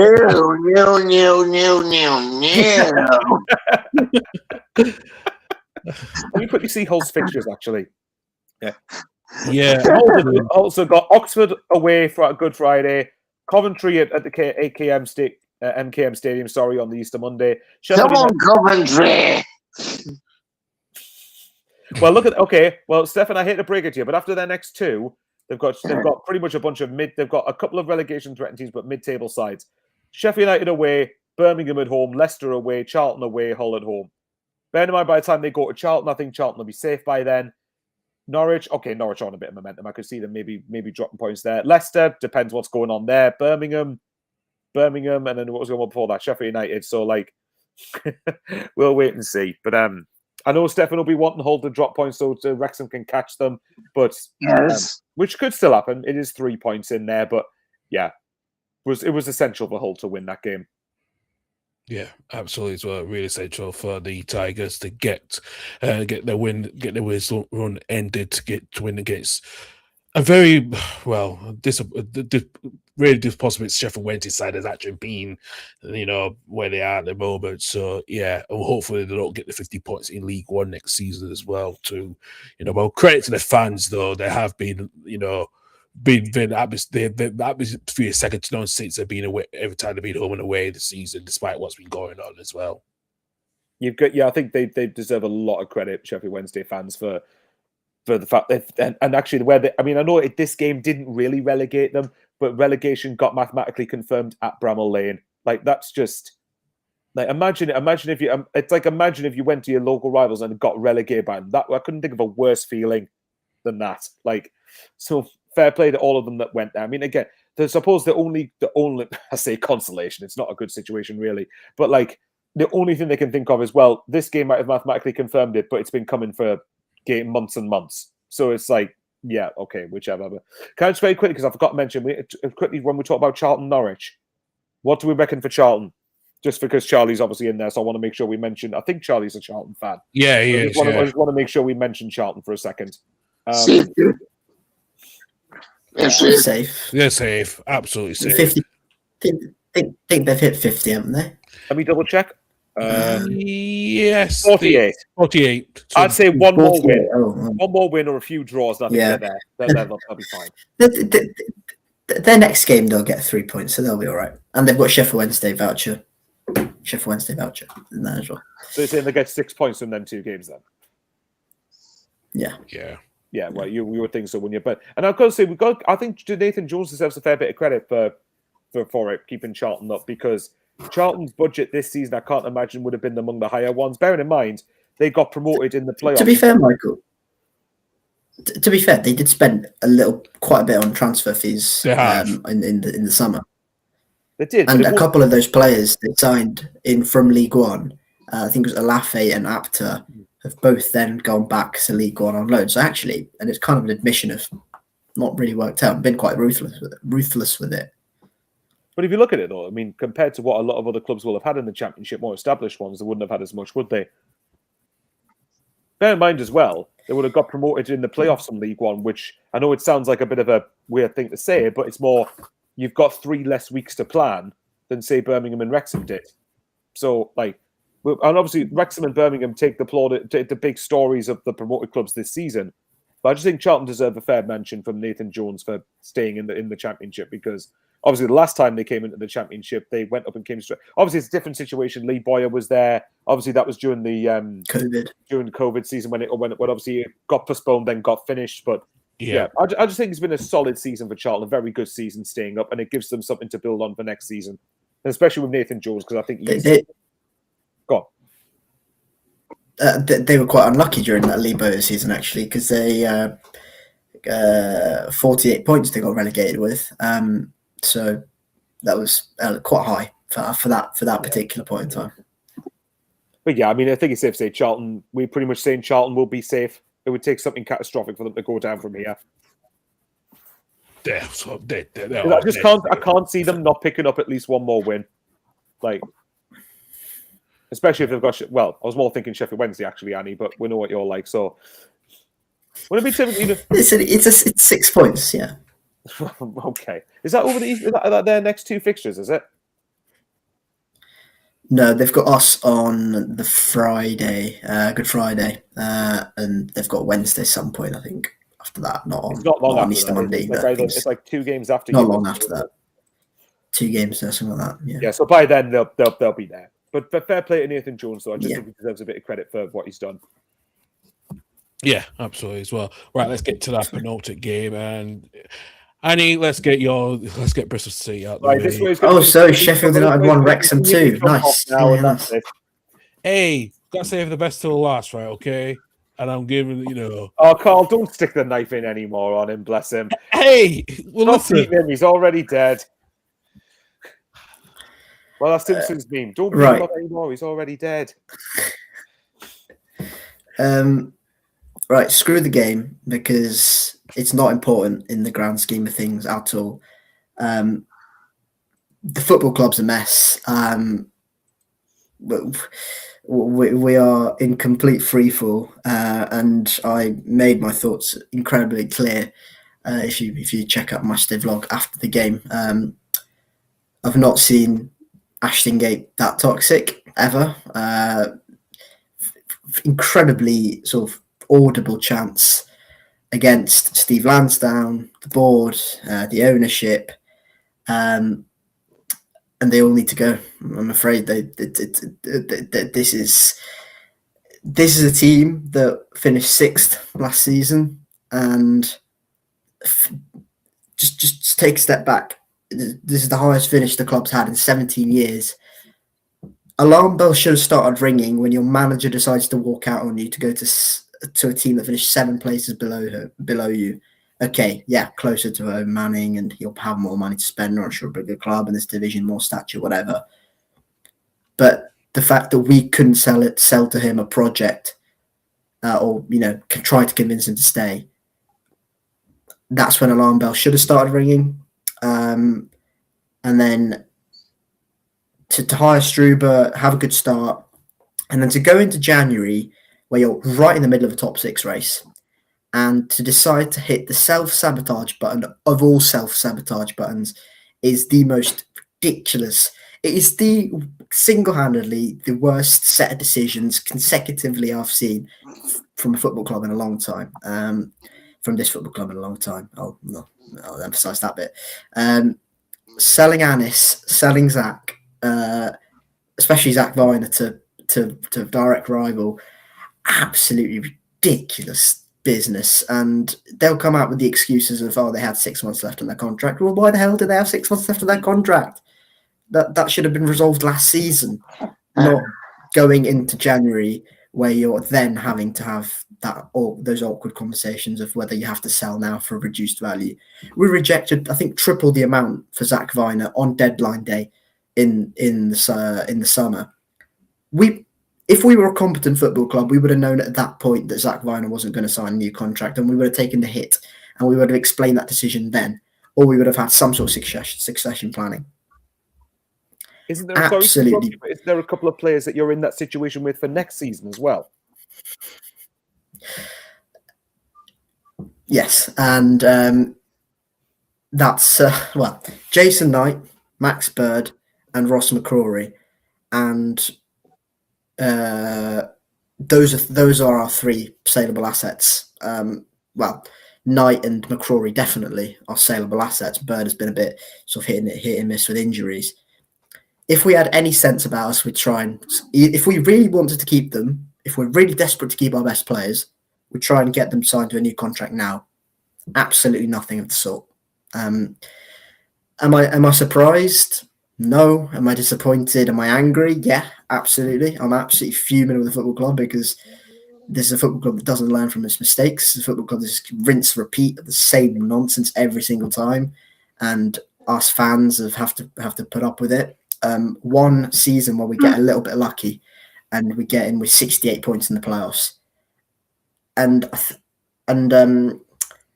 I'll always remember. Do you remember when Liverpool won the league in during COVID?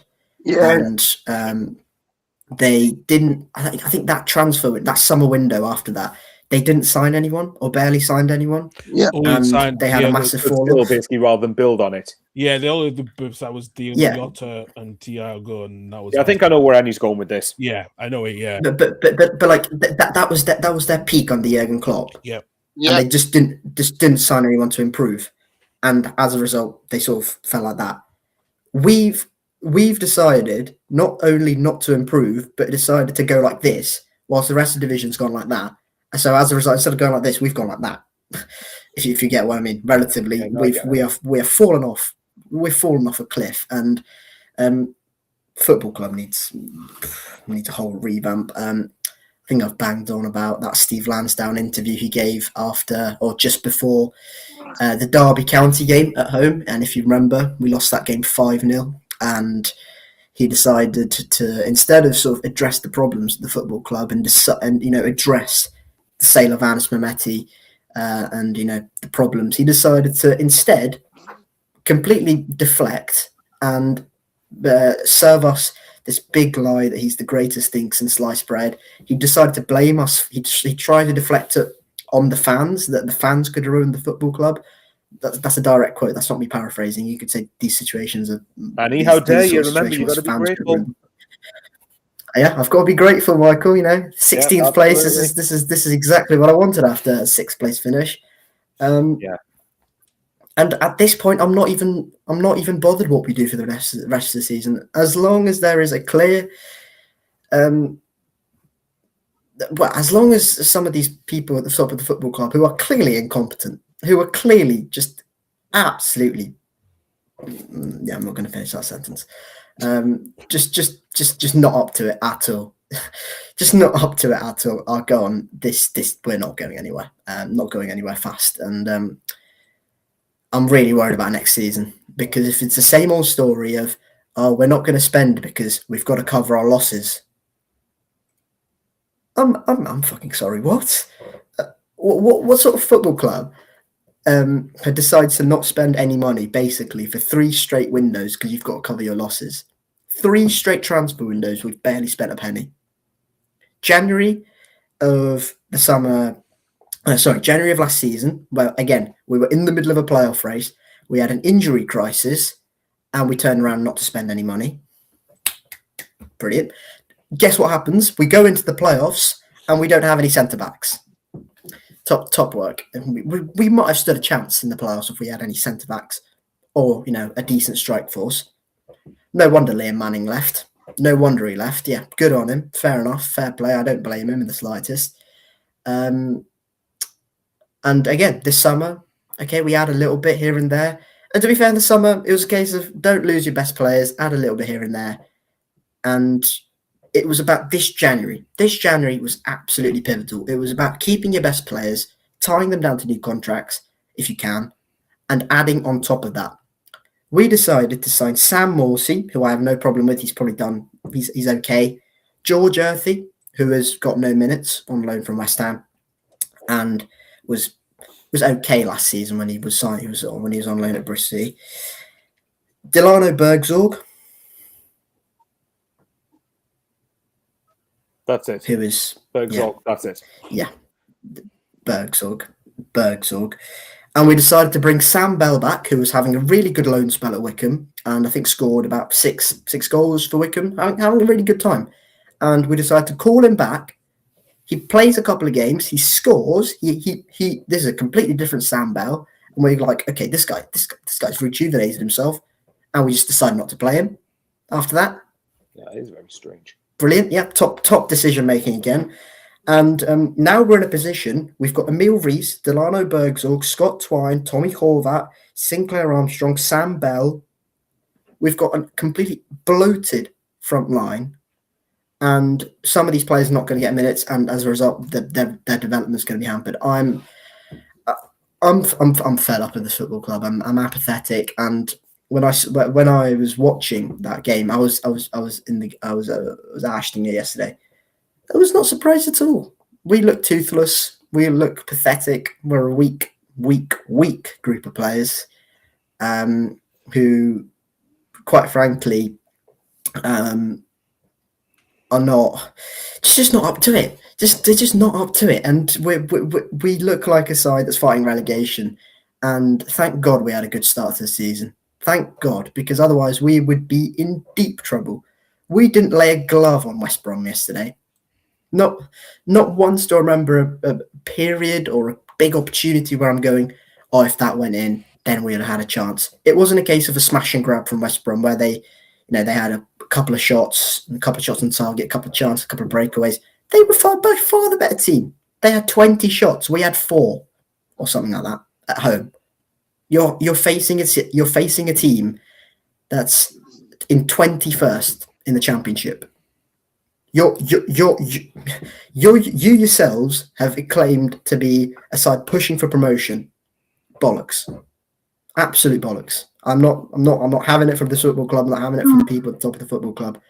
And in the week after the Middlesbrough game, they put out a statement saying they want to hire a sporting director.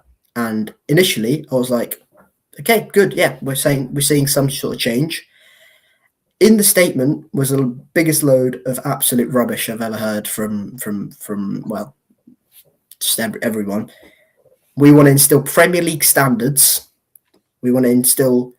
They mentioned the phrase Premier League about 3 or 4 times. We're 16th in the Championship. Stop talking about the Premier League. Start talking about actually trying to improve us right here, right now. Don't talk about the Premier League. 2019-20, we were a Premier League club in training. Absolute load of bollocks. We are absolutely nowhere near it. We've not got an ownership. I think group fit to head a Premier League club. We've not got a clear plan of how to fit a Premier League club. We've got a technical director. We've got a head of recruitment. We've got a CEO, and we're hiring a sporting director. What the hell is our sporting structure at the top of the football club? We've got, I think, incompetent people who are running this, who are heading very important positions at the football club, who are constantly failing at their job and somehow still, getting the support right from the top of the football club, the owners. And I think we've got players who are also nowhere near the standard. And I'm not going to dig them out because there's no point. It's not really their fault. The biggest person I feel sorry for in all of this, and I don't blame him at all if he leaves this, like literally in the next 5 minutes, if he goes and leaves, is Gerhard Struber. I wouldn't blame him at all if he turns around and goes, fuck this, I don't want any of this, and decides to bugger off back to Austria. I wouldn't blame him in the slightest because he's too good for this. And finally, I think the fans have woken up to what's actually going on at the top of this football club, which is just a bunch of people who have got caught up in their own lies that they've spun to us fans for so many years. And they're finally being called up upon it, and good, because it's time for change. And I'm going to stop talking there because I think my head's gone. Quite clearly, Yeah. Wow. It actually says quite something that Annie went from miserable to apathetic to angry all in the space of about 10 minutes. Yeah, and it was but fair play. Like I know, and I've said this before, but the worst, as all of you guys know, the worst feeling is apathy. When you're at the point when you're past anger and you're past the point where you give a shit effectively about what happens at the club, that's quite damning. And I think actually, if the Bristol City are talking about Premier League standards, well then it's one well and good saying it, but you need to actually back it up with actions. We're 16th. Yeah. We're 16th in the Championship. Stop talking about the Premier League. We're going to League One if you carry this on. It's absolute nonsense. Annie, that's what I'm saying. You need to back it up with actions rather than just sort the of words. Like Yeah. I've said before, you need if you're going to have a constant vision at the club, you need to have an alignment of a sporting director, head coach, whatever it is. That's the first thing that Bristol City have got to do in order. And I'm Captain fucking Obvious here. Of course, this is not new stuff that I'm saying. but like you've got to have sort of an alignment with what you're going to do with on the pitch, off the pitch, whatever else. From Otherwise, from the fucking academy to the first team to fucking everything, even like the football, the sporting director, the technical, all that shit. There needs to be, if you're going to align everything, you talk about Premier League, you need to start. You have to get everyone on board, aligned properly. well, let me ask Annie this, if you don't mind. Like, what's your category? What's your academy status? I Cat honestly one, could cat not two? tell you. It's, but well, I will say this. Struber in I think it was before this game. He said something about the academy. He said the gap between the academy and the first team is way too big. He's basically just said the academy's not good enough in terms of producing players at the moment who are good enough to Make the step up and step up. And this is an academy. Yeah, this is an academy, by the way, who has produced the likes of Category 2, right? But that's another thing. Sorry, and I think Annie will probably agree with this. If you're talking about not spending money for the sake of making losses, one of the best ways you can fix that is invest a bit of money. Invest a competent amount of money in your academy. Category 3. Okay, well, Annie, you'll know better than what I will. But like whatever is Category 2 or Category 3, invest in your academy. And then make sure that you've got the right pathway for players in your academy to get the first team, knowing that if you get to the point where you then have to sell maybe one of the academy players, and if you sell for like say with Alex Scott, for example, I don't know if he came through your academy, but he was an example I can think of where Alex Scott is someone that if you sell for the right amount of money, you sell it from someone from your academy, which is pure profit for PSR, which means you can spend more. And then once you start getting on a money ball approach like that, then transfers can pay for incoming transfers, if that makes sense. And he's clearly that pissed off he's gone. But yeah, he's disconnected. He should be back anyway. No, exactly. But that's the whole point. It's like it's just basic common sense. And Andy's got a fair point. Like if Bristol City have got to the point where they're letting their biggest assets run down their contracts the last year, then that's damning. That's really, really damning. I can only imagine. Like obviously you saw Annie's reaction when I put the coverage of the game between Ipswich and Millwall. They had Anis Mehmeti on the pre-match coverage of that game, and so of course Annie. Fine, turn your ears off then. But like the whole point is, the point I'm getting at is, if they've got to the point where he's going with 6 months left on his contract, rather than sorting the contract out or selling him in the summer at least, and then getting a bit more from him, it's very short-sighted, and there just seems to be no direction, nor any sort of a sense of a plan. Quickly on West Brom, by the way, just to sort of make it on there, like, yeah, I mean that's critical for them. Back-to-back wins before an international break. We've said all along that it was criminal for me. I stand by what I said. It was absolutely criminal for this squad to be anywhere near where it was. And I think West Brom now hopefully will start to get back up towards safety and try to progress properly for next season. And Annie I'm sorry to make you depressed again, but I need to ask this just for the sake of being, if this is right or not. Am I right in thinking you guys didn't have a shot on target until midway through the second half? Or am I paraphrasing? I don't care. Not bothered. No. Fair. Probably true. Okay. Probably true. We'll move on from that one then. Okay. Right, big for West Brom. Big for West Brom. Bristol City are shite, apparently. There you go. Can I just quickly add really quickly on Struber in particular, because this exact same thing happened with Nigel Pearson, and there was a partisan support from the fan base towards Nigel Pearson in particular, who you could tell what was coming. And he lost a seven-side derby at Cardiff 2-0, and he had to play a 17-year-old, I think it was 18-year-old Joseph James, who's a right-back at left-back. A right-back, to play Mark Sykes as a winger at left-back, to play Andy King. Anyway, a whole host of injuries, completely sort of dealt a horrible hand by the football club, and he was sacked, and he was the sort of the fall guy in this ownership. You can tell from a mile off they're going to sack Struber and they're going to make him the fall guy. I think when that happens, when that happens, I think you're going to see a Bristol City fan base that is so frustrated and so deeply annoyed with the football club. You'll see a drop in season ticket sales probably, and I don't think I can't see us winning another game from now until the rest of the season. I really can't. And I know that sounds depressing. I know that sounds like a hyperbole, but I can't see us doing it. And would I be surprised if Struber gets sacked? Absolutely not. I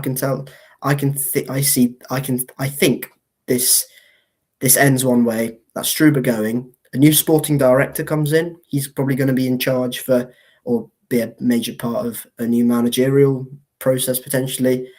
But this is whatever happens.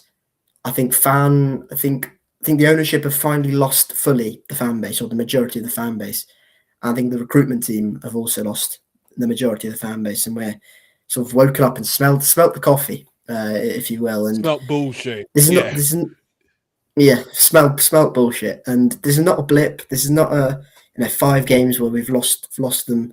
This has been months, and our form since January. I think we've got 12 points in 14 games.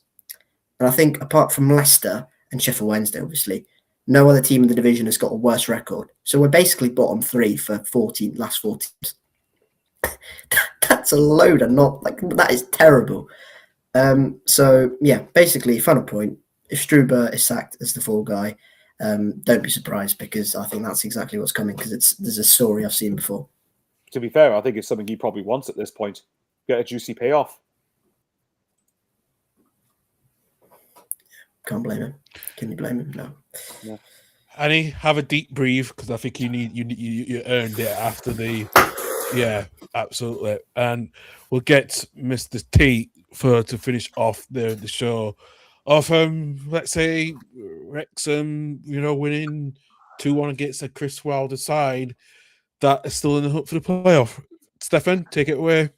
Oh, well, what a comeback for a start, because 0-0 at half time. Andre Brooks scoring in the 49th minute. I had Soccer Saturday on at that point.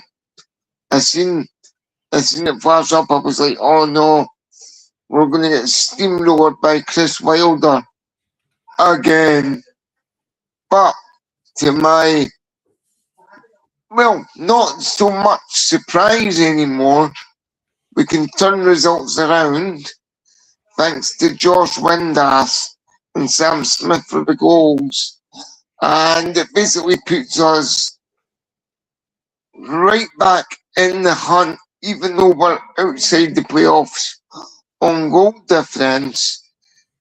We're chasing Southampton and Hull down. And I think that the Good Friday, Easter Monday weekend is going to be pivotal. It's going to be pivotal. And another game is going to be pivotal is when we take on Southampton again. Because we narrowly lost out to them first time round. So, second time round, can we get our revenge? It's possible. Anything's possible. But I think for this season, unlike Annie, for a Wrexham point of view, it's been a fantastic season. Getting in the Championship, staying in the Championship, proving doubters wrong, spending what we've spent. Ultimately, one day, whether it's this season, next season, the season after, ultimately, they're going to take that step. It just remains to be seen when that big step is going to be taken. Ideally, if we could go back to back to back to back, that would be amazing. And I hope it happens. Realistically, can I see us getting into the playoffs? Yes. And of course I'm going to say that, because if I didn't, Michael would probably look very puzzled by now. Because I've been consistent all the way through the season. Can I see us winning the playoffs? That for me depends on who doesn't finish top 2. Yeah, it does. It's 50-50 at the moment on winning the whole damn thing if you're talking about going through the playoffs. But all in all, great result, great 3 points. The chase is on to Southampton and Horne. Just think something to add on to that, and I can't believe I'm going to say this, but I think Phil Parkinson does deserve a lot of credit. Well, Excuse me?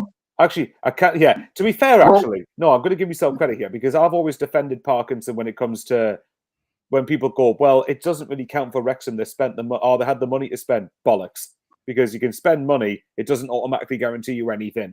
So I think with Wrexham, it's come with the pressure of having, especially in the National League, and to a lesser extent, maybe League Two and League One, having the squad of going up. What I love about what Wrexham have done this season is I think they've recruited generally excellently, and I think that they've had the players like say the likes of did they sign a Concord this season or was that last season? Last season on back on loan. He's still only a one player. He's not a permie. Well, okay, right. Well, we'll give credit for that, I suppose. But if you're looking at players like Kabore,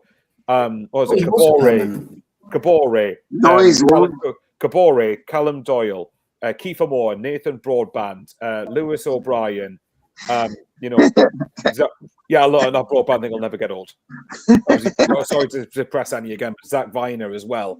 What they've done is they've signed players to a really Bailey Cadamadri as well, actually. Yeah, and the point is, Stefan, I've been really impressed by a lot of Wrexham's recruitment, and actually, I think that what's good is that even if, say, you don't get promoted, which, if I'm honest, at the minute, I don't think you will, just because I think even if you say if Ipswich finish top 2, for example, you've got a year 1 parachute team in the playoffs. You've got Millwall likely in there. It's going to be very, very competitive. But the good thing for Wrexham is even if they don't, they're in the position next season again to have a proper crack at it and have a go. Where a lot of the players will know each other, where there's going to be less betting in that needs to be doing. Sam Smith, of course, another player who's going to be handy for them up front too, with obviously scoring them. I think it was at the match winner he scored yesterday. So Josh Windass amongst it as well. They've signed the players that have been able to help them to adapt the Championship easier, and have built a team that for me now has got top 6 quality written all over it. And I think next season we'll be in a cracking position to have a go again. And it's it feels like kind of opposite to what, say, Bristol City feel at the minute, where everything's like sort of united against the owners. It feels like this exact opposite of Wrexham, where like Ryan Reynolds, Rob McElhenney, they've got the universal support. Parkinson's delivering on all fronts. This will be the highest he's ever finished probably as a manager. And yes, he's had the players, but you've got to remember the players have had to be coming in and settled as a group. And also, and you're in a league where you're up against parachute payment clubs. So it's not really that much of an advantage anymore, I don't think. No. So I think Parkinson, so fair play to Parkinson and Ryan Reynolds and Rob McElhenney, because I think what they've done deserves a hell of a lot of credit. People can hate Wrexham and all they want about this, but for me, that's just sour grapes. I think Wrexham have deserved a lot of credit for what they've done this season. Yeah, I would agree. And also, don't forget the background as well.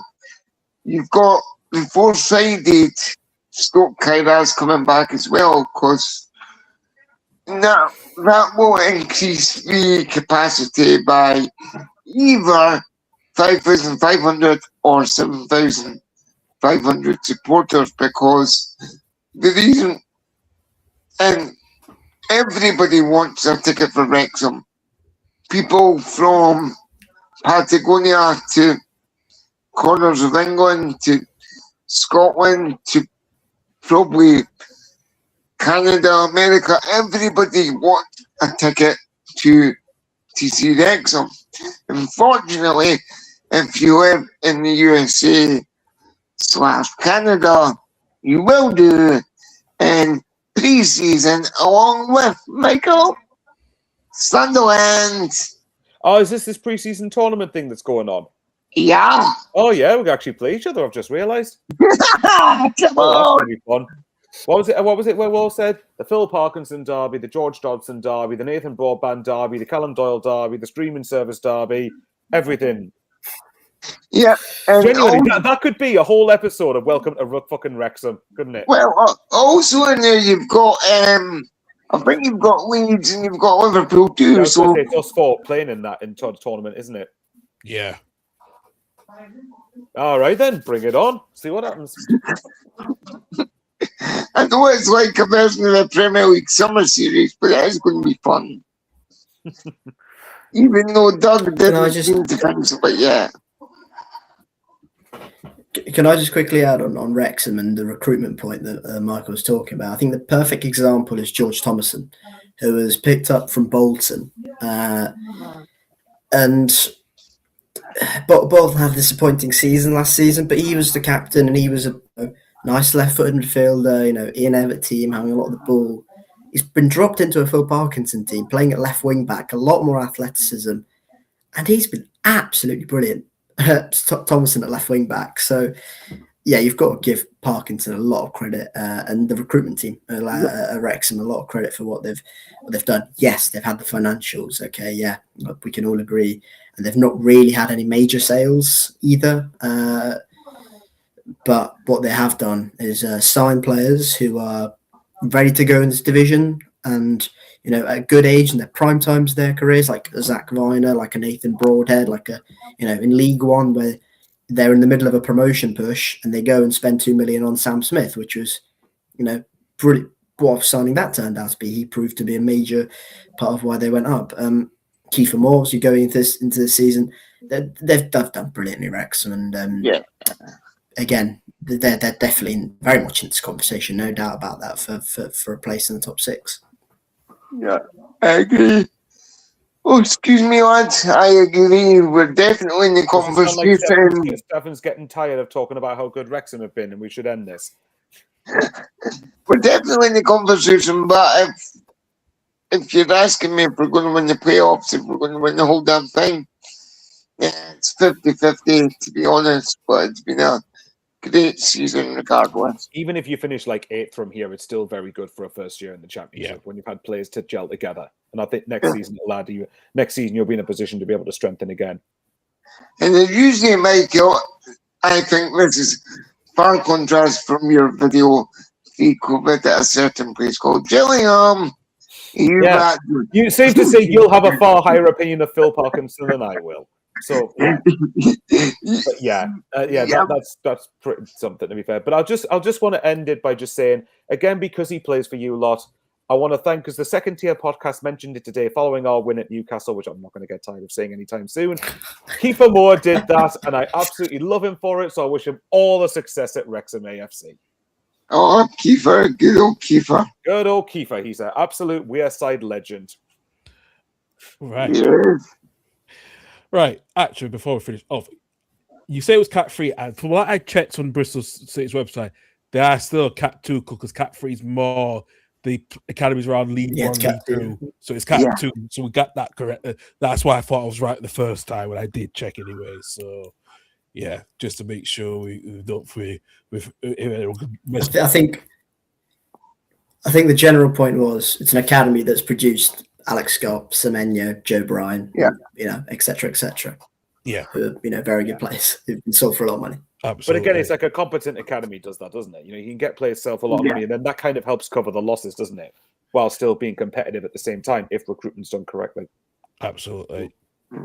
Right, gentlemen, let's get the tables up before we finish off for the Easter weekend, for the Easter break. Right, so Coventry are still top of the table by 9 points ahead of Middlesbrough.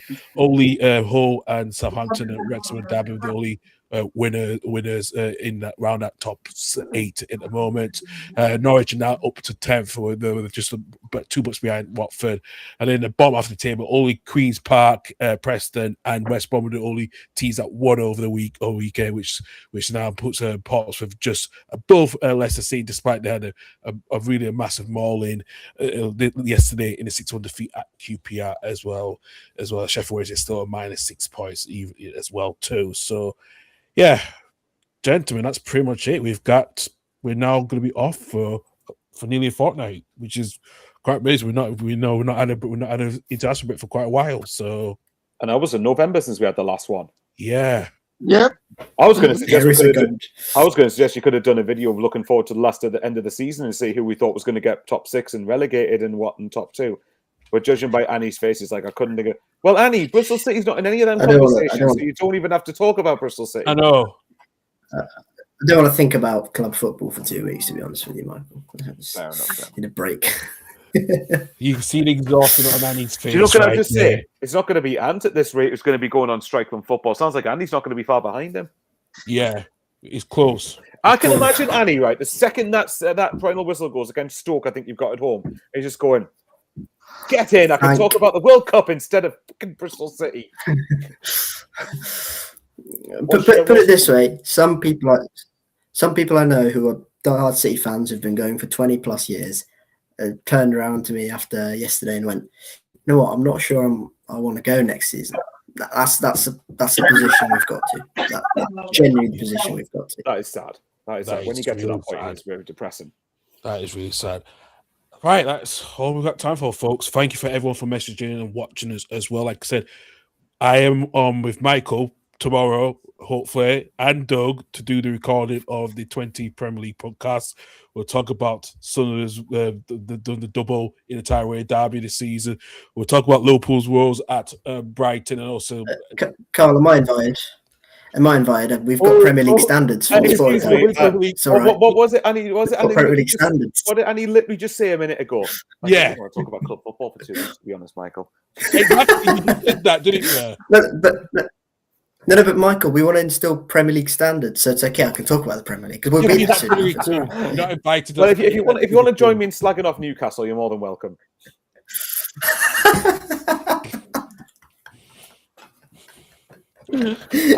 Yes. Yeah. So, yes, you will see an upload of myself, Doug, and Michael doing the 20 Premier League podcast round this week coming up as well. That should be up around about Tuesday at least. Can I just say, I think I've killed Annie here. I'm done. You're done. Yeah, you're done, aren't you? Thanks for having us on, Carl. It's been great. You're welcome. Yeah, thanks, Carl. You're welcome. Like I said, everyone have a good. I can imagine Annie saying, "It's been great until I have to talk about my own club." Yes, I know that. Listen. Don't leave him be now. Let him be. Yeah, let him just. absolutely.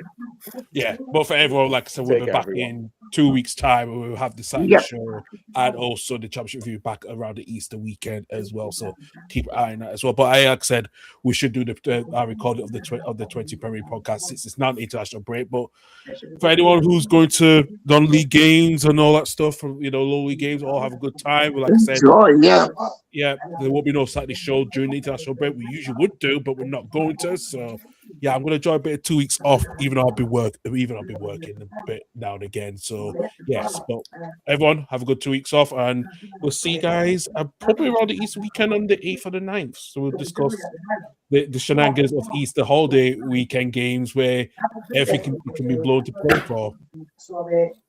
Take care, everyone. Thank you very much. Take care. Bye-bye.